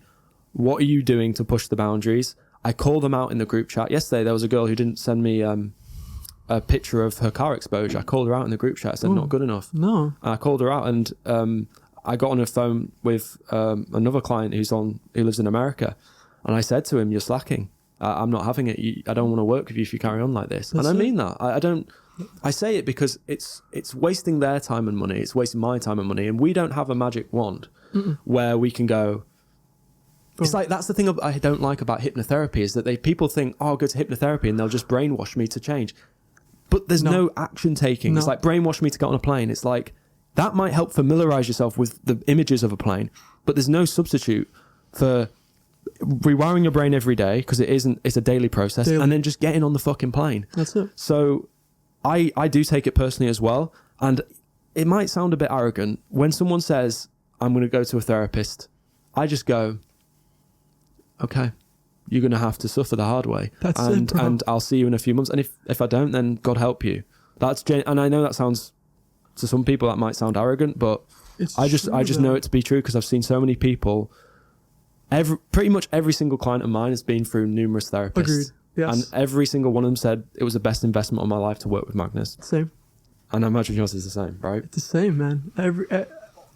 I mean, it's not like I blame them for going to therapy. No, but it doesn't make. That's the thing. It doesn't. It makes sense. It makes sense in some way, because if they're ignorant, they're going to think, okay, here's Magnus and Andreas. They're young people. They've only been in this. I've been in the space for 3 years. You've been in the space for a year. Mm-hmm. It doesn't make sense that someone, logically, it doesn't make sense that someone who's been in the space 30 years with all the qualifications, who've worked with probably thousands of clients, it makes sense that they would do a better job. But it comes down to, they haven't experienced it, and they don't show up on a daily basis holding their hand and keeping them accountable and whipping them into place when they're not doing what they should be doing. They come back and go, well, I bet they don't even ask. Some therapists, I bet they don't even ask, what actions have you taken again? They'll go back into the past trauma. It's just the same thing over and over again, man. And look, for DPDR specifically, I've said this. I think talk therapy is one of the worst things you can do. One of the worst things you can do by far. Okay, there's many layers to this. Number one, you're expecting someone to help you who's never been there. Okay, doesn't make any sense. So your expectations are going to be crushed really, really quick.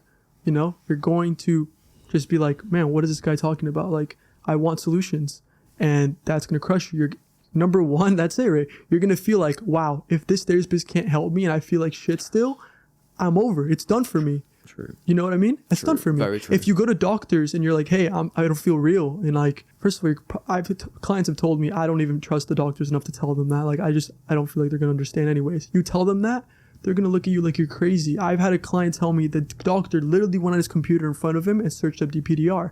How would that make someone feel to be like, wow, it's over for me? If the doctor can't help me, it's done. I'm done. Another point with therapy is you go there every week, right? What happens subconsciously every time you're showing up to therapy? You're reminding yourself you have this thing called DPDR. You're reminding yourself that you're broken. And you might not be a conscious thought. It's definitely subconscious. You're reminding your nervous system that something needs to be fixed, and you're going to this dude who's supposed to help you, supposed to fix you. That subconsciously keeps you in the cycle all over again.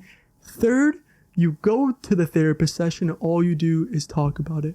How have you been feeling this week? Just ruminating and talking about it over and over again and making it your life, making that the most important thing in your life. Yeah. And obviously they're unqualified anyways. So it's a shit show. It's a shit show. I've never heard of someone overcoming DPDR solely through a therapist. Never. I've had so many men of clients quit the therapy within a week or two. They were going to hypno, they were going to talk, EMDR, all this stuff. They're like, I had this one client say like, I can't stand this girl anymore. Like, it's over. Like, I'm not doing this anymore. Yeah. But yeah, man, it's a shame that people think that's the way and don't think there's another way. It really, really just limits everything. Yeah. It limits everything. 100%. Another scam, in my opinion, is medication. Medication. It's another scam. one. It's another token that people give themselves, that they're broken. It's like, I'm taking this because I'm broken. There's no medication will never help you break the cycle, because the only person that can help you break the cycle is yourself, and what you tell yourself, and the confirmation bias that we went into. That's the only way you break the cycle. And people are the reason people take medication and go to talk therapy is because they want to do it the easy way. I've got a client at the moment called Sarah, and she's even admitted this. She's like, I've been suffering for 3 years, and to be honest, I knew that exposure therapy was an option. I just wanted the easy way. Of course they do. Of course I did too. Yeah, everyone does. Everyone wants the quick fix. Yeah. What they don't realize, I'm going to talk specifically for DPDR, there is no SSRI, there is no benzo, there's nothing out there that's going to help you get rid of DPDR. I've heard some people say it suppresses their anxiety a little bit. It makes them feel like a zombie. That's what I've heard. Yeah. Like, makes them feel less emotionally there, like more numb to it. Fair enough. You're still in the cycle. The boat is sinking. You're putting a little band-aid on it when it needs massive amounts of tape or something else. You know, it's a band-aid solution. And for a lot of people, it becomes identity-based. They start to identify with, I'm an anxious person. I take Lexapro. I take God knows what other SSRIs. Yeah. And they start to become identified with it. And yeah, it sticks with you. And it sticks with you. It comes back to the identity, but also what it also does is it numbs everything. So they might not be experiencing severe anxiety anymore, but it's under the carpet. And I remember I worked with a client from Colorado. She had anxiety for around 9 years. She took medication. It went away. Brilliant. Problem solved. 9 years later, the effects of the medication started to wear off. So she started to freak out again. She started to experience these things she hadn't experienced in 9 years. So that's when she came to me. And that's what medication does. It numbs everything, but it doesn't teach you the skill set, the mental skill set and the nervous system skill set to actually break the cycle for good. So even if you can like push it aside for a year or two, it's going to come back, and it's going to come back stronger. It's going to come back. This is how you recover from anxiety. It's when you feel so fucking confident to handle anything life throws at you, any symptom, any thought, and you no longer are fazed by it. That's when you break the cycle. There's no substitute for that. How would you get that confidence? Rewiring your brain, rewiring your beliefs, and changing your actions and acting in alignment with your higher self, acting like you don't have anxiety. That's the only way. So for people watching this, that's the only way. Tell me another way. There's no other way, man. No other way. And that's why obviously we connect and we get along, is because we understand that I don't know many coaches and many anxiety therapists who share our teachings. I don't know anyone, to be honest with you. I don't know any. I don't know any. And that's why I was so relieved. Like, the first voice message I sent you was, Magnus, thank you for what you do, because there's no one in this space that teaches that. There's no one in this space that teaches that. They are, and here's another, actually I want to talk about this. I don't think any of these anxiety coaches or therapists are living their life truly 100% free. I'm not going to name call, but there's this woman out there. Really? There's this woman out there who admits, she's one of the top anxiety coaches. She admits that she experiences anxiety sometimes, that she experiences intrusive thoughts and this and that sometimes, but she just surrenders to it. She's peaceful with it. She lets it fly away. And she even like flexes that sometimes she's like, oh my God, like I'm taking like a plane ride. It's come to the point for me where I have to remind myself, like, oh yeah, this is good to post on social media, like to go like to travel and things. To me, it's so normal now, but I have to literally go out of my way to be like, oh yeah, this will give hope to some people, because I remember I've been there. But we're living so free to where, like, yesterday we were riding on your scooter dashing through streets of Bali. I'm out here in Bali with hundreds of people, like, on scooters, like the most chaotic environment, plane rides, like meeting new like people, everything, just like living freely.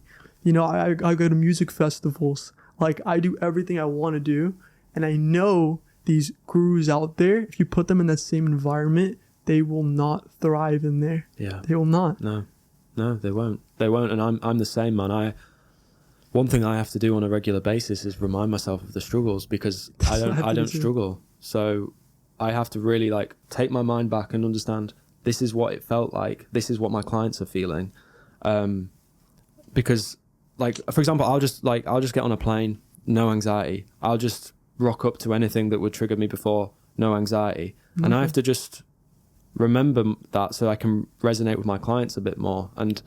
But I think a lot of anxiety I think a lot of anxiety coaches and therapists are struggling still. I think so too. I think they're just coping because, of course, they're coping because what they teach doesn't work. It doesn't work. So of course they're going to be still in the cycle to some extent. I'm not saying they're in it like they were. No. Because you've still got to be like, in fairness to them, I'll be truthful. In order to hold space for someone, you have to have done a lot of work. You have to have healed to some extent, right? Of course. But to make a full recovery, I don't even know if a lot of them have made a full recovery because they're not putting themselves in situations that test them. You're not healed if you don't if you're in a situation where you're not exposing yourself to triggers. Like, you can't pretend you're healed if you're going throughout your life and not doing triggering things. Like that. So do you know what I mean? Like, for me, I came to Bali, didn't know anyone. I literally flew here by myself. I didn't know anyone for the first 2 weeks. I made friends. I was running my business, helping people change their lives. And I did like my first public speaking gig. I broke up with my ex all in a week. There's no way I would have been able to handle all of that stuff in such a short period of time if I hadn't done the work I'd done. And that's a big point, man. And I don't think that's why you see conversations like this, because most people probably can't handle it. They literally cannot handle it. So they can't do it. Man, that's so deep. And yeah, I have some questions written down. How long we got? I think like 20 minutes, unless like you want to count the time we actually started. But we're exposing some people right now. I know who you're on about. I think I can guess who you're on about when you said that. Yeah, and like there's more people that pop up on our For You page that say the same thing. Like, they try to act like guys, listen, my anxiety has decreased so much. Let me tell you how. If you're still experiencing anxiety to that level, you're not recovered. No. You're not recovered. And that's not to say you're never going to experience anxiety again. Yeah, exactly. Of course you will at the appropriate moments, right? But let's make that distinction, because there's disordered anxiety and then there's normal levels of anxiety. Right, of course. I still experience nerves in things that are triggering. Like, absolutely. For example, I got a needle, because it's a bit bruised actually. I got an IV, and most of my life I've been like scared of that. Absolutely. Before the needle went in, I was experiencing an elevated heart rate. I was feeling slightly nervous. Of course. So that's normal. But what isn't normal is not being able to handle the emotions when they come up, being overwhelmed by them, being debilitated by them. That's when you're in that severe chronic anxiety state. And I think that's a key distinction. Like, me and you will have times in our life where we experience anxiety. Of course. Because we're fucking human beings. Of course. It'd be a bit, you know what? I'd be worried. I'd be worried. Because that means you've had a brain injury. That means your amygdala's been disarmed. And right. From maybe a car, like, people have that when they get into car accidents where their part of their limbic system, their part of their brain that's responsible for fight or flight, gets damaged. So they can walk to an edge of a cliff and feel nothing. But that's crazy. So that's what I want people to know as well, is that it's normal to experience anxiety. It's not normal to hyperfixate on symptoms. It's not normal to feel like you're living outside your body. No. It's not normal to have regular panic attacks. It's not normal to have panic attacks. No. It's not normal. For no reason. It's not normal. Yeah, like, you should feel anxiety before an exam. You should feel anxiety, or anxiety but it's more nervousness, right? It's more nervous. It's like, I was nervous to meet you yesterday, for example. Yeah. Whoop-de-doo. You know, I'm in Bali with Magnus. Like, whoop-de-doo. Like, I was nervous. I don't know. Just like regular things, man. Just like, for example, before a potential client call, like when I would take my own calls. You want to show that you're the real deal. There's pressure. There is pressure, but pressure's a good thing as well. Pressure's a good thing. So anxiety isn't a bad thing. It's not. It's like, if you feel some nerves and some anxiety before a client because you give a shit, because you care. You want to give them the best possible experience. You want to change their lives. And if you were so laid back, man, and you're like, oh, I feel no anxiety, let's do whatever, you're not going to deliver the best results. No. So it's a performance as well. It like increases performance. It does. Boom. So yeah, what else we got? Yeah, what are 3 things you wish you knew before, when you were struggling and you made the decision to recover? I wish I knew that recovery is a decision. I wish I knew that when you decide you're going to do everything it takes and you align your whole mind and soul and behavior with that end, it's inevitable. I wish I knew that, because I used to think that it was determined by outside forces, like external things would determine my recovery journey. You know, naturally, the universe would either keep it in my body or, you know, I outsourced it externally instead of going, when I change my mind, when I change the story I'm telling myself, when I no longer say I'm an anxious person, when I say that recovery is inevitable, when I say I don't struggle with anxiety anymore, when I fake it till I make it, I will recover, frankly. That's one thing I wish I knew. Same. Secondly, I wish I realized that I had more resilience than I thought originally. I wish I knew that I do not have to do what anxiety tells me to do. Because this is the thing. When you're experiencing a high bout of anxiety, you're convinced that you have to listen to what anxiety tells you to do. Whether it's check your pulse, whether it's Google a symptom, whether it's seek reassurance, whether it's pull the car over. You are like, people are so convinced that if they don't listen to the thought and the feelings in their body, then they're going to pass away. I wish I knew. I would have recovered way quicker if I said to myself, I'd rather die than recover. But then again, I had to go to that dark place. I had to hit rock bottom. Rock bottom. You have to snap my fingers and go, fuck it, you're going to have to kill me. So I wish I knew about the calling the bluff. It's like anxiety's got like a 2 and a 3, right? We're playing poker, right? You're someone who's taken on anxiety. You've got a king and an ace. You've got the best cards, man. Every single person has the best cards against anxiety. You just don't react to it. You just don't fear it. You just tell yourself, fear fears me, motherfucker. Fear fears me. You're gonna have to take me fucking out. Yeah. That's the mindset every single person needs.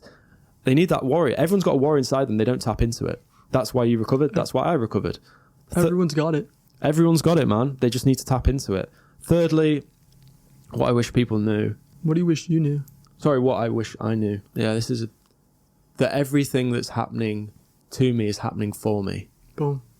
Every single unfortunate, quote unquote, event is actually a blessing. Every single hardship is a blessing. Every single uncertainty is a blessing. And that's how I live my life now. I'm not scared of anything because I see the potential for growth in the things that I don't want to happen. So if something bad happens, let's say one of my relatives dies, there's an opportunity there. Let's say that I get really sick, there's an opportunity there. It doesn't matter what it is. Life is determined by the labels you give to what happens to you, not to what happens to you. People think, oh, that's such a bad thing. They're wrong. It's perspective. It's perspective. That's it. You get to decide that this illness that you're experiencing, that this disorder that you're experiencing, that this passing away that you're experiencing can be the best possible thing that happens to you when you have the right mindset. There's no such thing as a setback if you decide that setbacks don't exist. Bang. That's what I wish I knew, because I used to be in this victim mindset of the universe fucking hates me. That everything in my life, all the shit I went through in my childhood, everything that I went through in university with the disorder meant that I was an unlucky person. That's the identity no wonder I was fucking struggling. When I changed my identity, my paradigm, and when I started telling myself every single thing is happening for me, every single thing is a blessing that's happening to me, don't care what it is, I get to decide that, my life changed forever. That's what I wish I knew. And I recommend every single person to look into Stoicism. I read Stoicism is great. A book by Marcus Aurelius called Meditations. I knew it. That book changed my life more than any other book. The Obstacles is the Way by Ryan Holiday. And David Goggins, I listened to many of his podcasts as well as reading half of his book that you suggested. And that was genuinely, that's what gave me the mindset to go all out and go all in. Go all in. And that's what I share. That's what I share. I say the third one is the most important. Wow, that's deep. What about you, bro? What? What do you wish you knew? What did I wish I knew? Okay. Number 1, I wish I knew that the life I wanted was a couple weeks away. I wish I knew that, because I was so close to giving up. I was so close to letting everything go, to just let everything go to waste. And I did not know. I wish I knew that 5 weeks from that day, I was going to be fully recovered and be so fucking happy and grateful with life. That's what I wish I knew, number 1. Number 2, I wish I knew during recovery that I wasn't going crazy. I was not going crazy. And everything that I was experiencing was absolutely normal. And other people have been there and have overcame it. I wish I genuinely knew that I was not losing my mind and that it was DPDR and anxiety. Man, I wish I knew a lot of things, man. But I think those two are really important. And I wish I knew that your brain is infinitely reprogrammable. It's infinitely rewirable. And that if you control what goes into your brain, you control the outcome. You control your life you live. I wish I knew those things. It would have given me so much hope knowing that recovery is not possibility. It is inevitable with the right steps. Absolutely guaranteed. I wish I knew that, because if I knew that, I'd be like, the belief is there. It's possible. If I do this, I will recover. That is how the brain works. You know? Wish I knew those things, man. That was powerful, man. That was powerful. Wow. Every point there hit me deeply. What one message do you want to give to people who are struggling deeply with DPDR or anxiety? What message would you like to give them? I mean, I want to say, first of all, I know exactly what it's like to be you. I know down to a T what you're experiencing. It is the worst thing a human can experience. It is dehumanizing. It takes away everything. Everything you thought, every single aspect of every part of your life, it takes it away. And I know what that's like. And I'm here to tell you that that is not an excuse to not recover. That is not an excuse to feel sorry for yourself. And that is not an excuse to quit on yourself. Me being there and knowing what it's like, I feel for you. I don't feel bad for you. Because I know it takes a decision. I know it takes a decision. So I'm not going to sit here and coddle you and say that it's okay to live your life like that. It's not. It is the opposite of okay. It is your choice. You're hearing it firsthand here. When I was going through it, I didn't have anyone to tell me this. You're hearing it firsthand. I know what it's like to be you. It is the worst thing you'll ever experience. When you overcome this, you will live the best life you've ever lived. If you decide to. If you don't decide to, you're going to have to live with that. Yeah. You're going to have to live with that, and you're going to have to live with knowing that I'm here telling you that it's possible, you can do it, and you chose not to do it. You can also choose to do it. That's I want to echo what you said there. I don't want to validate people's sob stories. I don't want to validate people. So I empathize with people. Of course. I feel for them. Of course. My heart goes out to them. But I don't want to give anyone a reason to stay where they are. I don't want to give anyone a reason to, oh, it's okay. You just, keep taking the medication. Keep avoiding the exposures. It's okay. Things will work themselves out. I promise you. I see that online actually from some anxiety coaches. I promise you will heal. That's fucking bullshit, because you can't promise anyone that they will heal.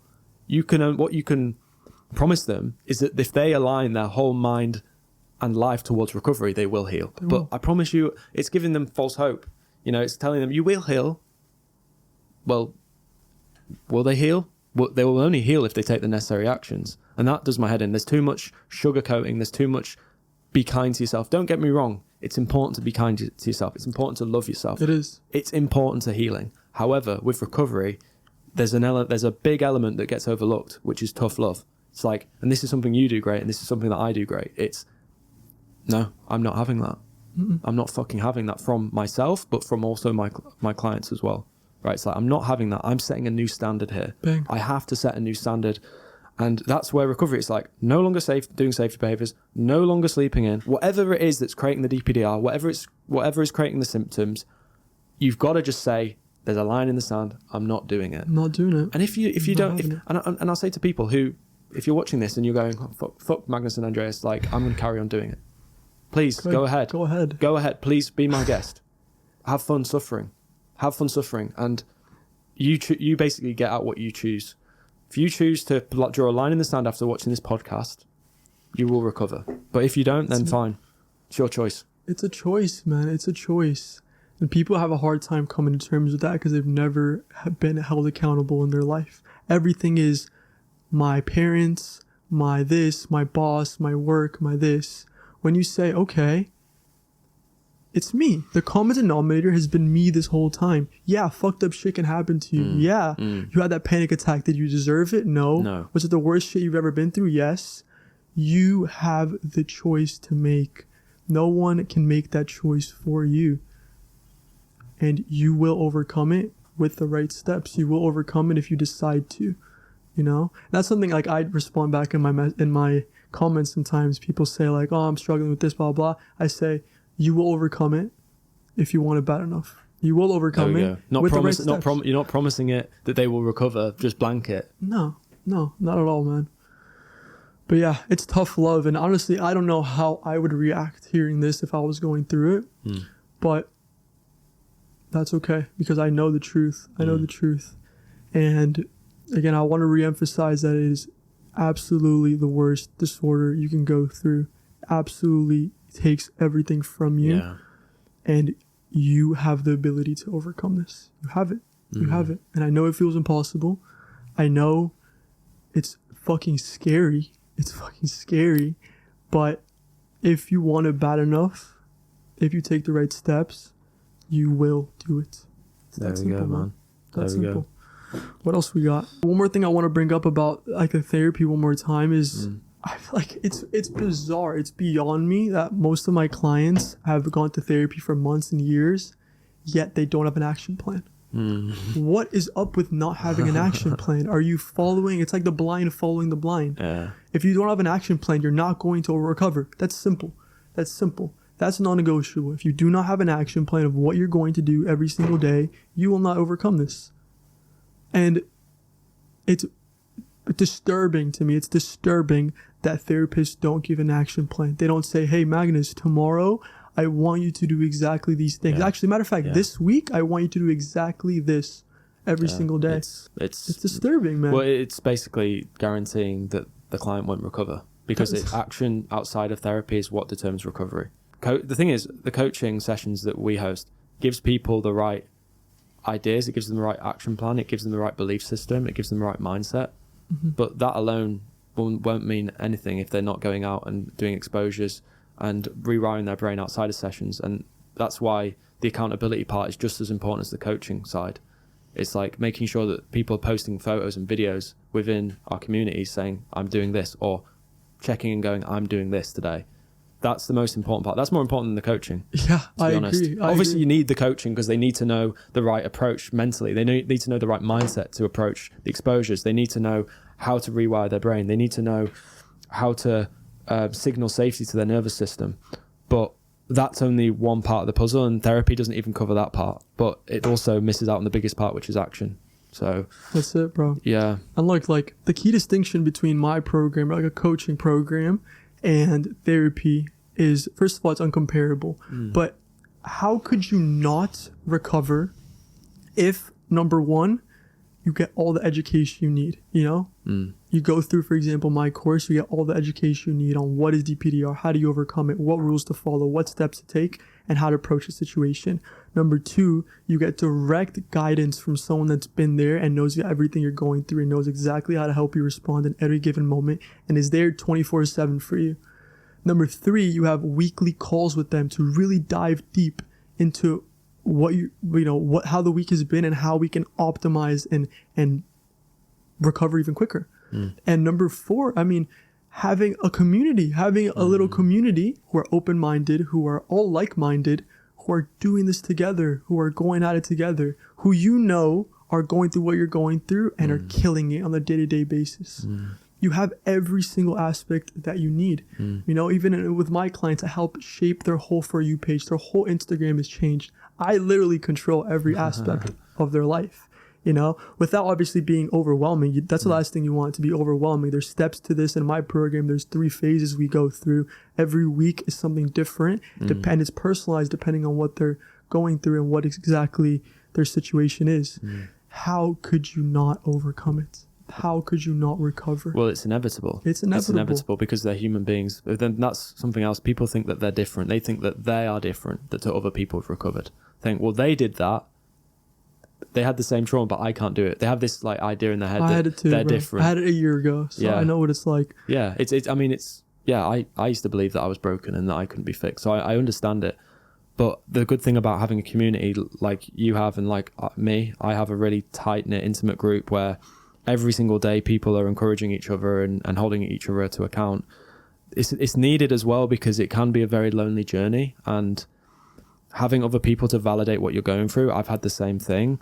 I got through this, and that's the thing, like in my program, there's people at different parts of recovery. Some people are like nearly at the end, some people at the beginning. So the people at the end in my program show my clients who have just started what is possible. So they're not just taking it from me. They're not saying, oh, Magnus recovered. They're seeing, oh, Will, John, you know, they've recovered now, and they're still at the end of the they're still in the program, but they've recovered.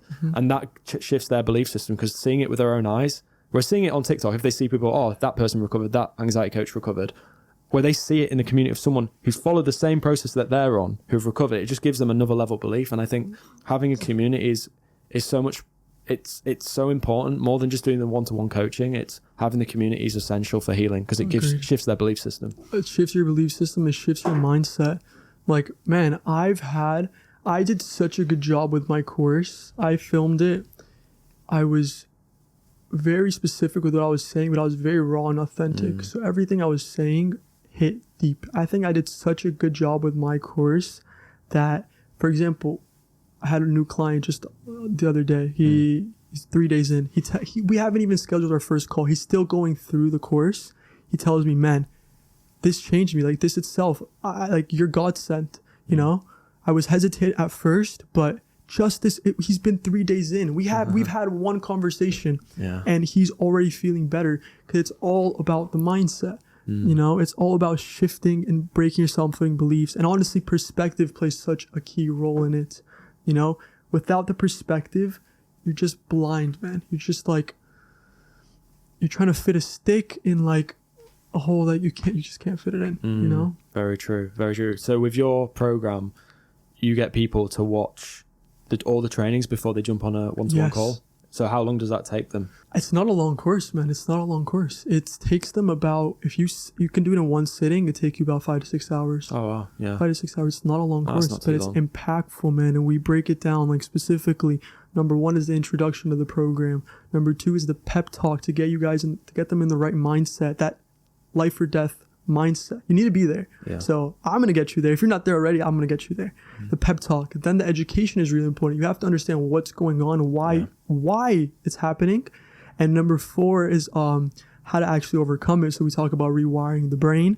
And then the next one is the mandatory rules of DPDR recovery. I have 16 rules, in depth, video and PDF, about exactly the rules we're going to follow. And then from there, I have a general action plan. The general action plan, the 7 daily non-negotiables they're going to follow. Nice. After that, we talk supplements, books, nutrition. After that, they hop on a call with me and we personalize that game plan. That call is all about getting to know them on a really deep level and then personalizing a recovery action plan for them. Nice. After that, bro, they're like rockets, man. I've seen people change everything about themselves in a day after that call. Everything about themselves, they changed. They feel 10 times better. They're on a proven path. They trust me. Their nervous system trusts me. And therefore, I get instant results, bro. It's insane. It's crazy what the brain is capable of given the right information, man. What are some of those rules that you have? Number 1, stop researching. Yeah. That's the first rule. Stop researching. I tell my clients that as well. Yeah. That's the number 1 rule. Stop researching. No matter what it is, stop researching. Number 2 is assess and align every single aspect of your life. So you have to be really, really hard on yourself and strict on yourself of what is serving you in your life and what is not. Down to the food you eat, the media you consume, the people you hang around, your job, everything, your relationships, everything about your life. You have to be really hard on yourself. Assess and realign. Changing your social media, huge. That's its own separate rule. That's how important it is. Yeah. Changing your social media and making everything be aligned to your higher self is one of the most important things too. I have so many, man. The I don't give a fuck rule is one of them. The I don't give a fuck rule is I don't give a fuck what comes into my path, what symptoms show up, what obstacles I face. I will get through it. And I don't give a fuck about DPDR anymore. Business is business. Let's approach this with that mindset. Love that, man. Yeah, there's so many. That I don't give a fuck rule, I think before we wrap up, that's so important, because I have it with clients who join the program who start saying, but I'm dealing with this symptom, but I'm having this setback. And I have to really get into their heads. And I get it with people who aren't even working with me. I get it, people DM me. And I just say, you need to start disregarding all the symptoms. You need to start being disrespectful to them. They don't mean shit in your mind from now onwards. You have to make it that rule. I don't want to hear it one more time about, oh, but I'm dealing with this. No one cares. You shouldn't care either. Because the more you care about the symptom, the more you're telling your brain it's important. It's important. The more you're reinforcing your reactions, your resistance to it when you experience it in your body. Instead of just like letting it be there, it's going to go away by itself. So saying, I don't give a fuck what I experience, I need to do X, Y, Z. The work remains the same. That's the thing. The work remains the same. The work remains the same. Whether you have a symptom is irrelevant. You still show up and get in the car. You still show up and do your affirmations. You still show up and read the necessary resources that you've given them.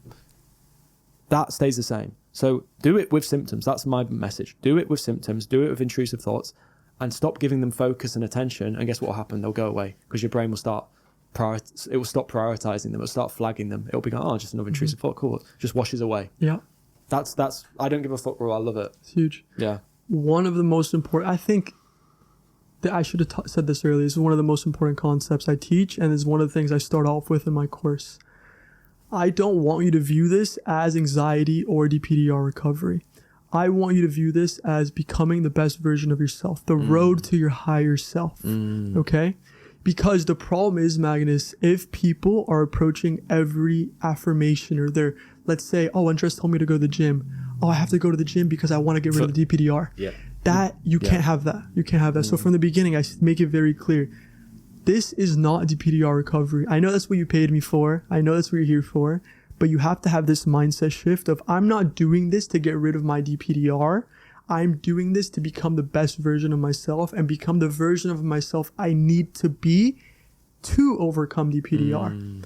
That's it. So that's why rarely do I talk symptoms with my clients. It's not because they aren't going through symptoms or go through symptoms. It's because I have it in my program. So I tell them that it's one of the most important things is like, this is not, I don't want you to view me as a DPDR coach, because if you're doing these things just to get rid of DPDR, it's always going to stay, because you're making that important. You're making that the most important thing in your life. You know, it's hard to get to that point. And, you know, just by me saying this, you probably won't understand this. You need a deeper level, a deeper talk and deeper discussion of what that means. You know, what are the worst things someone can do during their recovery? I feel like we touched upon exactly what to do. So if you're not doing that, that's one of the worst things you can do, to be honest. I already said it myself. I genuinely believe like talk therapy and reminding yourself every week is one of the worst things you can do. It's one of the worst things you can do. I also believe researching is one of the worst things you can do. I also believe that feeling sorry for yourself is one of the worst things you can do.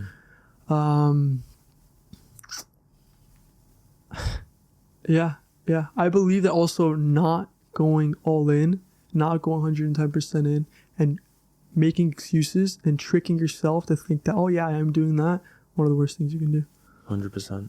Main reasons why people don't recover. Well, the main reasons why people don't recover is because they're scared of exposures. They don't want to expose themselves to life. They don't want to feel the symptoms. They're scared of the symptoms. They don't put themselves in a situation where they are feeling that adrenaline, where they are feeling that fear come up, where they are feeling that DPDR come up. That's the biggest reason. People avoid that. And people don't have the tools and the mindset to go into those situations with confidence. So that's the biggest thing. Not understanding how to actually calm your body down, how to go approach it with the mindset of kill or be killed, how to rewire your brain, tell yourself a new story, stop focusing on the old story, stop focusing on the symptoms, telling yourself, I will be anxiety free, I will handle this symptom, I'm a master of anxiety, it doesn't faze me anymore. That's the biggest thing. It's not having access to the right information and tools and not giving it your all. That's why people don't recover. And looking at crutches like supplements, medication, therapy, it's looking for coping mechanisms why people don't recover. Looking for quick fixes. Looking for quick fixes instead of doing the real work, which we've discussed at large. So that's the biggest reason. And it's just going to the wrong person, because it can actually be detrimental. To go to the wrong coach or go to the wrong therapist can be super detrimental, because it reinforces the coping mechanisms that they're already doing, and then they think they're broken. And that when they believe they're broken because they haven't recovered in 10 years, then it's very challenging for someone like me or you to really shift their paradigm, especially if they're not even working with us. So that's it. It's as simple as that, man. Agreed, man. And I'll like, funny enough, like I actually don't teach exposures. It's funny because like, again, DPDR and anxiety is different. I do not teach exposures because during exposure, you're basically seeking the discomfort, right? You're telling yourself, I am going to do that thing that provokes anxiety. In my case, I'm really strict on not reminding yourself that you're doing things because of anxiety or DPDR. That's just how I function. So I don't do any I don't tell my clients to do exposures. But the reason why people don't recover, it comes down to, first of all, obviously lack of information. You don't know what I know. You just don't know it, right? Number two, I think one of the most important things, or the most important thing, is the belief that it's possible. The belief that it's possible. That is the most important thing. When you search up DPDR, even recovery stories, I don't feel like they're that inspirational. I feel like that's something I've done really well, is shift the paradigm. That I even have it in my bio. I help people overcome DPDR in 1 to 8 weeks. Okay? It shifts what you believe is possible. It shifts what you believe is possible, and that shifts everything. You know, it's like before Usain Bolt, people, it was like the scientists thought the fastest a human could ever run, it was like 9.65 seconds, something like that. The fastest. Usain Bolt broke that record, and guess what? All of a sudden, all the competitors who were stuck at a 9.8, all of a sudden, just Usain Bolt being that pioneer, there's 17-year-old kids nowadays who are inching in. But without Usain Bolt, without that pioneer, you would have never believed it was possible. Yeah. And that shows like the power of the mind right there. So true. It's like the 4-minute mile. No one believed you could run a 4-minute mile. And then I think, is it David Bannister, something like that? He ran it, and then everyone started running it. And it's the same with me and you. It's like we've shown what's possible. We've shown the lifestyle you can have. We've shown how you can feel inside, the freedom you can experience when you follow this process. So it shifts other people's paradigms who believe you only need, you just need to cope. And I want to leave people with this as well. Let's have our finishing touches here. What I'd say to people watching this is learn to love experiencing anxiety, learn to genuinely enjoy it, learn to crave it, learn to want a panic attack, because what will happen then is your brain will shed all the resistance to it. So learn to love it. Tell yourself, I want a panic attack, I want a heart attack. Whatever it is you fear, tell yourself that you want that, and guess what's going to happen? The fear is going to shed. And do that enough times, and you're actually going to start craving panic attacks, and they're not going to come anymore. But yeah, and I just want to end with this line. As Andreas said, recovery is possible. 100% full recovery is possible. We've shown what's possible. I want you to go away from this podcast and start telling yourself, recovery is happening for me. I'm going to do everything it takes to recover, and I'm not going to stop until it happens. That's all you got to do. And then your reality will unfold and give you the opportunities you need to recover. I love it. I love it. That I wish we had more time to touch up on the I love it aspect. That's something. There are so many aspects of that you can teach people in recovery. It can't be filled in a podcast. For sure. But if I had to leave again this world with something, this podcast with something, it would be recovery is not only possible, it is inevitable. You will recover if you follow the right steps. Okay? If you've made it to the end of this podcast, I want you, most importantly, is to make a list of 5 to 10 non-negotiable things that you're going to do every single day. Don't overthink it. Don't think like whatever. Just 5 to 10 things. To give you some simple ones. Make your bed every day. Go to sleep at the same time, wake up at the same time every single day. Go do some type of outdoor activity, walking, running every single day. Drink 2.5 liters of water every single day. Those are just some. Meditate every single day. 5 to 10 things. Don't make it super complicated. Make it simple. Start now. Take the first step. I know, like, it might seem like it's a mountain. It's not a mountain. It gets easier as you go, but you have to take the first step. Take the first step. If tomorrow you do not have an action plan that you're going to follow, I just feel like a failure at this point, because that is the most important thing. Like, you need stability, you need structure, and you need to go all in. You need to go all in. I want to reinforce that this is not a suggestion. This list is not like, oh, my daily goals. No. This is your new standard. I do not care if the zombies are knocking at your door and they're coming to get you. I don't care if it's your birthday. I don't care if the sky's falling. I don't care if there's a nuclear war. You will get these non-negotiables done every single day because that is who you are. Because you want to create a new person and you're going to become it. That's it. That's it. Pleasure. Pleasure, man. Over and out.